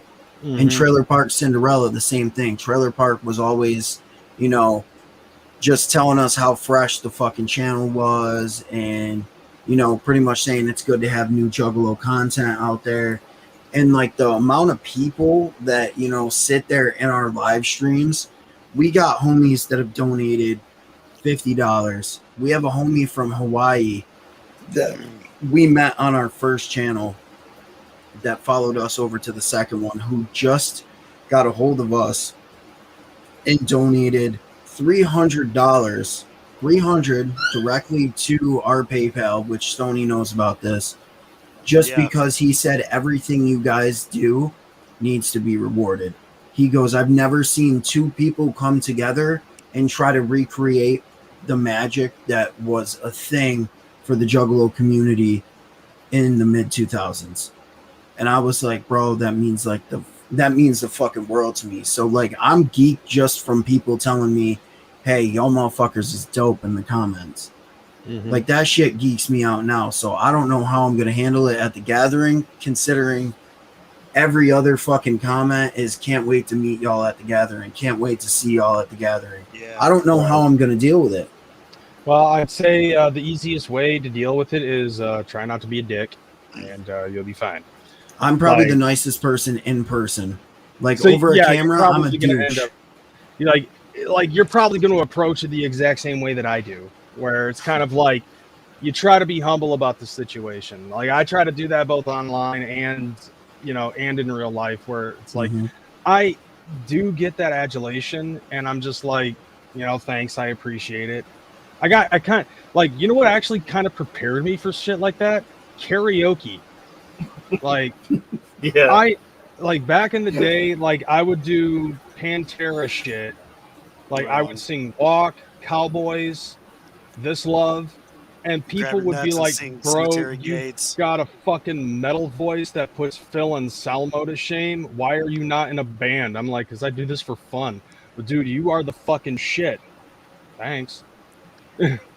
Like, you need to be in a band, bro. And it really fucking exactly. It really hit me, like, because like I've stated before, I actually did the whole touring life. I actually was in a band for 4 or 5 years, but like touring life sucks dick. I don't know how these artists do it. We were eating out of fucking vending machines and gas station food all the time. Like, you're bickering with your homies that, were your friends for long fucking periods of time before getting into a band, and you're squeezed into some fucking box van. It's hot as fuck. Y'all are sleeping on top of each other. And like, I ended up leaving because I met my wife, and I don't care if I'm gonna sound like a simp or not. I missed the fuck out of her when I was on the road and shit like that. And I just wanted to be home. So I ended up going home after, I think we did 3 tours in total with my band. And ever since then, I don't regret the shit. But then back to the fucking whole TPE thing, I went to Walmart like 2 months ago up here where we live. And I remember I was just like getting groceries or something like that. And this cat comes up to me and he's like, yo. I'm like, okay, like, what up? Pretty much, didn't know who the fuck he was. And he goes, saw your guys' shit on YouTube. And I'm like, what are you talking about? And like, he had a Hatchet Man tattooed, and he's like, oh, you're Plague from TPE, right? And I was like, shit. I was like, I didn't think any motherfuckers around us watch this shit, because Juggalos are so scarce. That goes by. I was geeked as fuck about that. And then rewind to the fucking 3-ring. We had Keegan the Creep, bro. Like, even before, like, all the shout outs that motherfuckers were doing before Shaggy followed us, Keegan's like, yo, I've seen your guys' content on YouTube. You guys are killing it. And then we have a fucking realtor come up to us with his son at the 3-ring. And he's like, you're Plague from TPE. And then 4 other ninjas come up and they're talking to Toxic. And then more people come up and they're talking to me. So, like, I didn't know how to deal with something like that. So, I tried to treat them like a normal person, like I'm having a normal conversation. But it doesn't mean, like you said, that you're not going to be fucking ecstatic as fuck, because people are coming up to you and they're fucking with the message you're putting out there, and they're pretty much picking up what you're putting down. So I get it. I just don't know, at such a big Juggalo event such as the Gathering, how I'm going to deal with it, because like, I already have so much emotion going into this, whether it's fucking finally getting to fucking talk one-on-one with Stoney or whoever the fuck's going to the gathering. You yourself. I don't know if Scully's going. I don't know if Jugganotti's going, but like it's just so fucking surreal that this shit has like at least reached a couple people's ears that are like, you know, pretty much fucking with the shit. Mm-hmm. Oh yeah. There's no doubt about it. You're gonna get it, but I'm very like you're shining, bro. So I know for a fact that you're gonna be able to take it in stride. Oh yeah, keep riding that karma train, bro. It's all good coming at you, man. You see, if you keep putting that positive shit out there, and that's why we do these giveaways, because the shit that we give away, it only comes back to us. You know, I'm pretty much used into the echo side as kind of like a thing. Like you give out positive shit, you're gonna build up karma points, straight up, and then it's just gonna be given back to you. And back to you. And I'm a firm believer in shit like that. Yes, I've done a lot of fucked up shit in my life growing up, learned from my mistakes, shit like that. Everybody has done that. But like, I just try to put positive shit out there because you don't know. And I try not to be a dick because you don't know what that motherfucker that you're treating like shit is dealing with in his everyday life. Yep. So, right. Straight up, Juggalo or normal person alike, you know, I'm straight up. I'm gonna be the most positive person that I can be.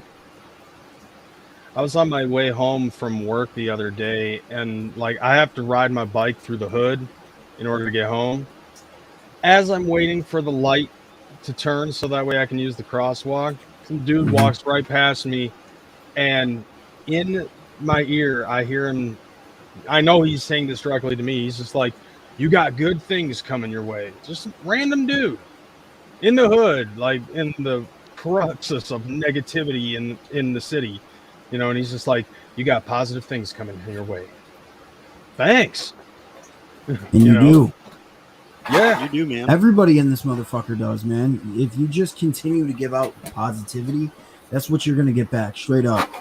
Right. Stony, you know, like he agreed with me. He's obviously done some shit in his life he's not proud of, but look at the motherfucker he is now.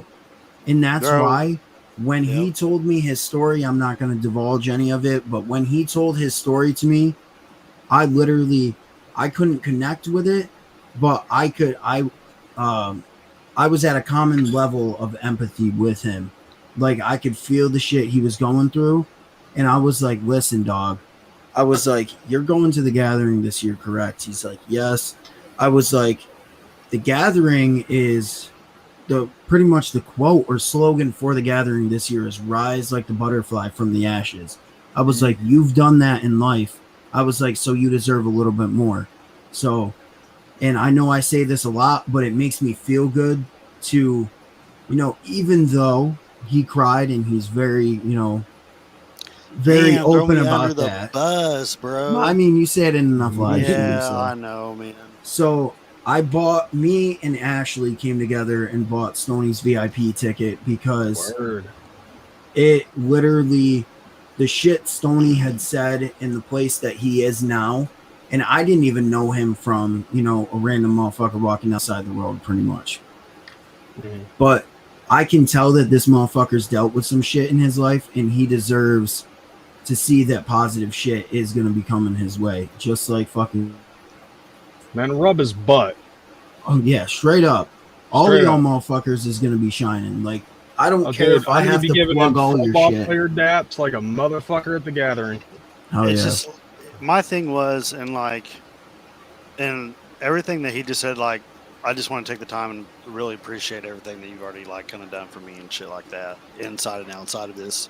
Straight up. And but one thing that has really like been an awesome thing for me, and like he's talking about my story and shit. Like I used to suffer from a really bad struggle with addiction to crystal meth, and that's God honest truth. Like some people choose certain paths in their life, whether it be heroin or a fucking gambling addiction.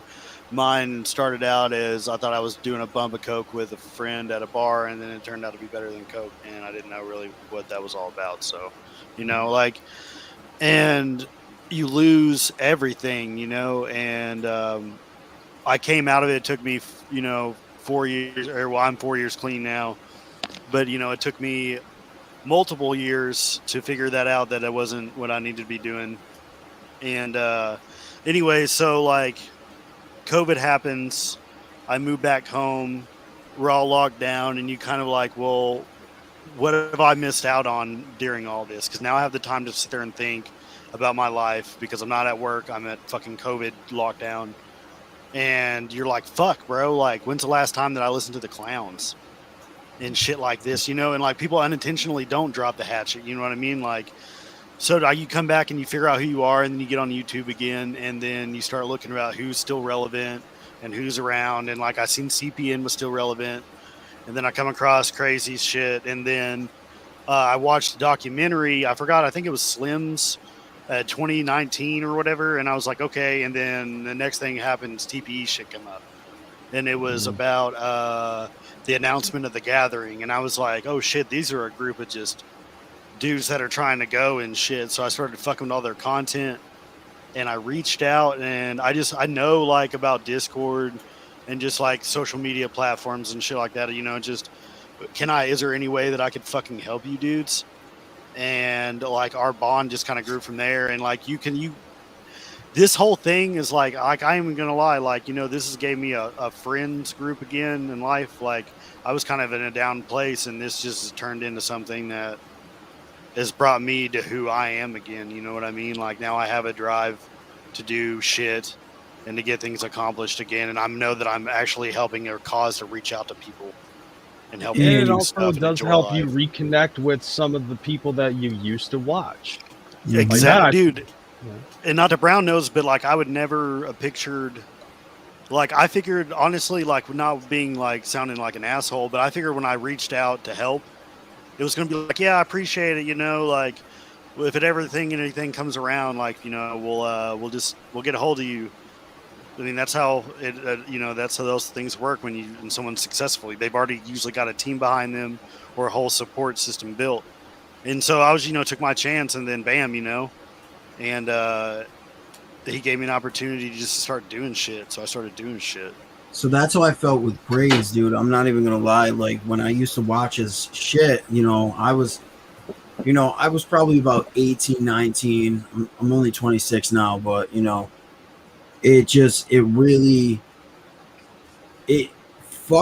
was like a kick in the dick, pretty much, that he fucked with the channel and shit, because he's been doing this much longer than we have. And I peeped his shit, and he's got fucking thousands of fucking views on his shit. And yes, we were getting that, but this is somebody that I enjoyed watching, that I'm now able to call a fucking friend and a homie and shit. And it's just so dope. And like, he definitely, he made it fucking, it wasn't like a fangirl type thing. It was more or less like, bro, I used to watch this dude on YouTube, and yes, YouTube isn't for like just, famous people to come on, but like, if you're a Juggalo and you see a Juggalo fucking podcaster or blogger or whatever that you really connect with, and you're like, listen, I have some of the same fucking opinions of this motherfucker, how he carries himself is super dope. Like, you kind of start to look up to these motherfuckers, and then you get to a point in your life where you're able to call those people your friends is so fucking dope. I would have never thought I'd be in a fucking live stream with Kreyz. I would have never thought I'd be in a live stream with fucking Juggalos, to be honest with you. I thought it was pretty much just going to be me watching from the outside and, not being able to be a part of something bigger. And so I want to thank all the OG motherfucking YouTube Juggalos out here, like, straight up, for paving a fucking path for us to pretty much step onto, and they pretty much catapult you themselves, because they've given you a foundation. You just got to build it a certain way to make sure your structure stands. Right. Oh, and I was gonna fucking point this out. Toxic, like what he said in the fucking chat. Yeah, everyone gets respect till they give you a reason not to give it. That's how I fucking live by it. 110%. Like, you get respect, I expect the same. You don't give me that, I don't give it back. Exactly. Like, that's how it's always been for me. So, there's that. And dude, I fucking really appreciate the kind words. And that's like the way that I look at it is like back in the day, and I think I said this before, so I'm probably repeating myself. Back in the day, we rolled with each other, we bounced ideas off of each other, and that's what helped a lot of us grow. We'll still do that with the people who come in that we've paved way for. Mm-hmm. Like we did that with Tales from the Lotus podcast, and when they came onto the scene and we found out about that, we were like, hell yeah, dude, let's bump them up. We did that. We did that with quite a few other juggalos, even though like we did that with some juggalos that we're not cool with anymore. I feel like that kind of helped out with that as well. I helped introduce Scully to the scene, and now he's doing shit. Bro. Him being on here, him being on Savage Jesters as well. Yep. And it does feel good to know that there are people that did watch us in the past and are continuing that kind of thing. Jokingly speaking, and I for Relaxside, I believe, he was like, we've always looked for somebody who we wanted to pass the torch to. Mm-hmm. Straight up. Yeah. If anything, at this point in time, it definitely right now is you guys. You guys are the only ones that ever actually deserved the hypothetical torch, man. We said that to somebody else, and they took it as offensive. Like, you know what I mean? Like, I was like, what?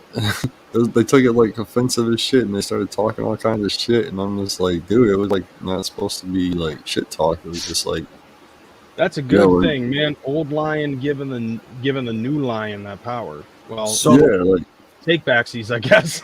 Literally, TPE has pretty much just given our perspective on shit or given news. The Juggalos have almost kind of replicated what ICP did for them to bring them together. And now, like, you have motherfuckers in the TPE Discord chopping it up that were never would have crossed paths before, if it wasn't for TPE. And, not to sound vain or anything like that. I didn't set up the Discord or anything, so I can't take credit for that. I can only take credit for the fucking videos and, the shorts and all that, the live stream shit like that. So they've come together and they've formed like almost a TPE like army, like a compound, a fucking colony. I don't fucking know. It's insane because as of right now, I know a lot to camp with us 110%. And then there's other motherfuckers that it's almost close to 100 that I'm like, I don't know, because if we go this way, we're taking over a whole camp lot. Like, I'm just fucking going for the meat, and that's basically and the beat and the sriracha. I used you guys to get a bottle of sriracha. There's my fucking clout right there, just a bottle of sriracha. But he's not lying, man. Like, I can literally, probably right now, I mean, shit, dude, you're in there. There's probably somebody talking about they're either talking about music right now or some wild shit that's going on in their life. But people are connecting, dude, and it's really cool. It's really cool to see that go. Back in the day, I know I'm old man swinging here. Back in the day, we didn't have that. Like, YouTube was the way how I found my friends. Now YouTube has basically now it's got YouTube, and now Discord is like the perfect way to communicate with your audience. Like, back in the day, it was basically like kind of a buddy system where it's like, can I trust you with my phone number or something like that? Or like the older way of doing it was like utilizing a website called Blog Talk Radio, where all of us just had party lines, and when time was up on that show, somebody else would be setting up another fucking party line, and we'd just be sitting there chilling for like 3, 6, 9 hours at a time, fucking chilling and fucking calling in this number and getting to know each other that way.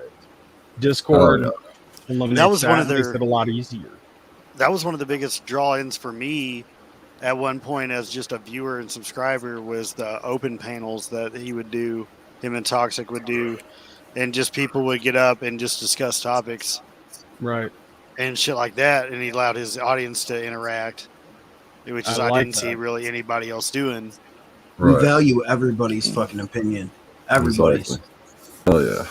And you can respect that opinion too. Like, you know, even if somebody calls in, you know, even if somebody comes on to your show and they're like a full-blown Twizzler, as long as they're not fucking trying to cram it down your throat, then, you know, it's cool beans. Mm-hmm.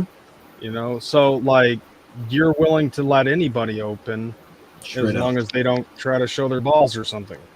Yeah. Well, like the only issue we've ever had, like the only time that I've, you know, like even felt like that, it was one of our recent live streams. And you know, obviously this ninja's been out of the loop for a little bit or whatever, so I can't really dog on him too much.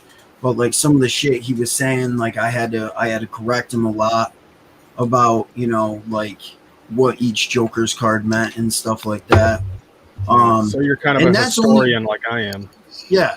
So literally I didn't view at first what sold me on every ICP album was obviously it's the same thing, kind of like with a book. They say don't judge a book by its cover. But with the original 6, you looked at that CD and you're like, yo, this shit's going to be fucking dope. And it straight up, it was. So, like, the message he was getting, you know, I would tell him, I'd be like, listen, everybody is going to perceive the message different. Everybody is. No, you know, a lot of people are going to agree, but then there's going to be people that see it a million times different because the original 6 is a reflection on your life and shit like that. So it's how you're going to interpret those fucking each Joker's card. So I came in and I was like, well, I mean, the only thing I got to say is the original 6 was not all about just death. It like, cause that was what he was saying. It was all about death. It's all about how you're going to die and shit like that. I was like, you know, it's not just about that. There's so much more to it. I was like, there's positive shit in there. There's fucking, you know, don't do this because, you know, if you do believe in fucking God or fucking an afterlife, you're going to fucking hell if you're beating your fucking kids and your wife, or you're out there fucking robbing from people and shit like that. You know, there's messages in each one of the things. So that's the only time that I've ever kind of gotten into some sort of a heated debate with somebody in the open panel. Hell yeah. All right. I really don't want to leave, but I am getting tired, so I'm gonna fuck off. Oh, you're good. You're good. I was about to bounce myself. Yeah, man. Yeah, Much love to all y'all been for like motherfuckers. 4 Straight hours, so you know, like I'm personally calling it, man. Hell yeah, me too. All right, bro. yo, thanks for having me, y'all motherfuckers. Is the shit. I really appreciate it, man. Thank you for being up on here, brother. Really much love appreciate to every one of you in here and this chilling. bitch. Straight up. Hell yeah. What's up? Woo woo. Woo woo. Much love, y'all. Hell yeah. All right. All right, y'all. This bitch, y'all. All right, Kreyz. I'll be up in Discord. It has I'm been. Gonna be up in my bed sleeping. Okay. Wow. Try to wash off the swamp ass. Did y'all? Yeah. All right. Later. Hi, man. Later, Kreyz. Thanks for tuning in, everybody. It's been another episode of Department of Juggalo Affairs. This time, and hopefully this is the last time, we got to do this one. But it turned out to be pretty good. Shout out to fucking Toxic Plague Entertainment for coming on the show. Yeah. Shout out to CPN. Later, Stony Low. Good night, y'all. Night. Much love. 2 whoops to all y'all. 2 big old scoops of whoop. And all that good shit. We out this bitch. Until next time. Peace.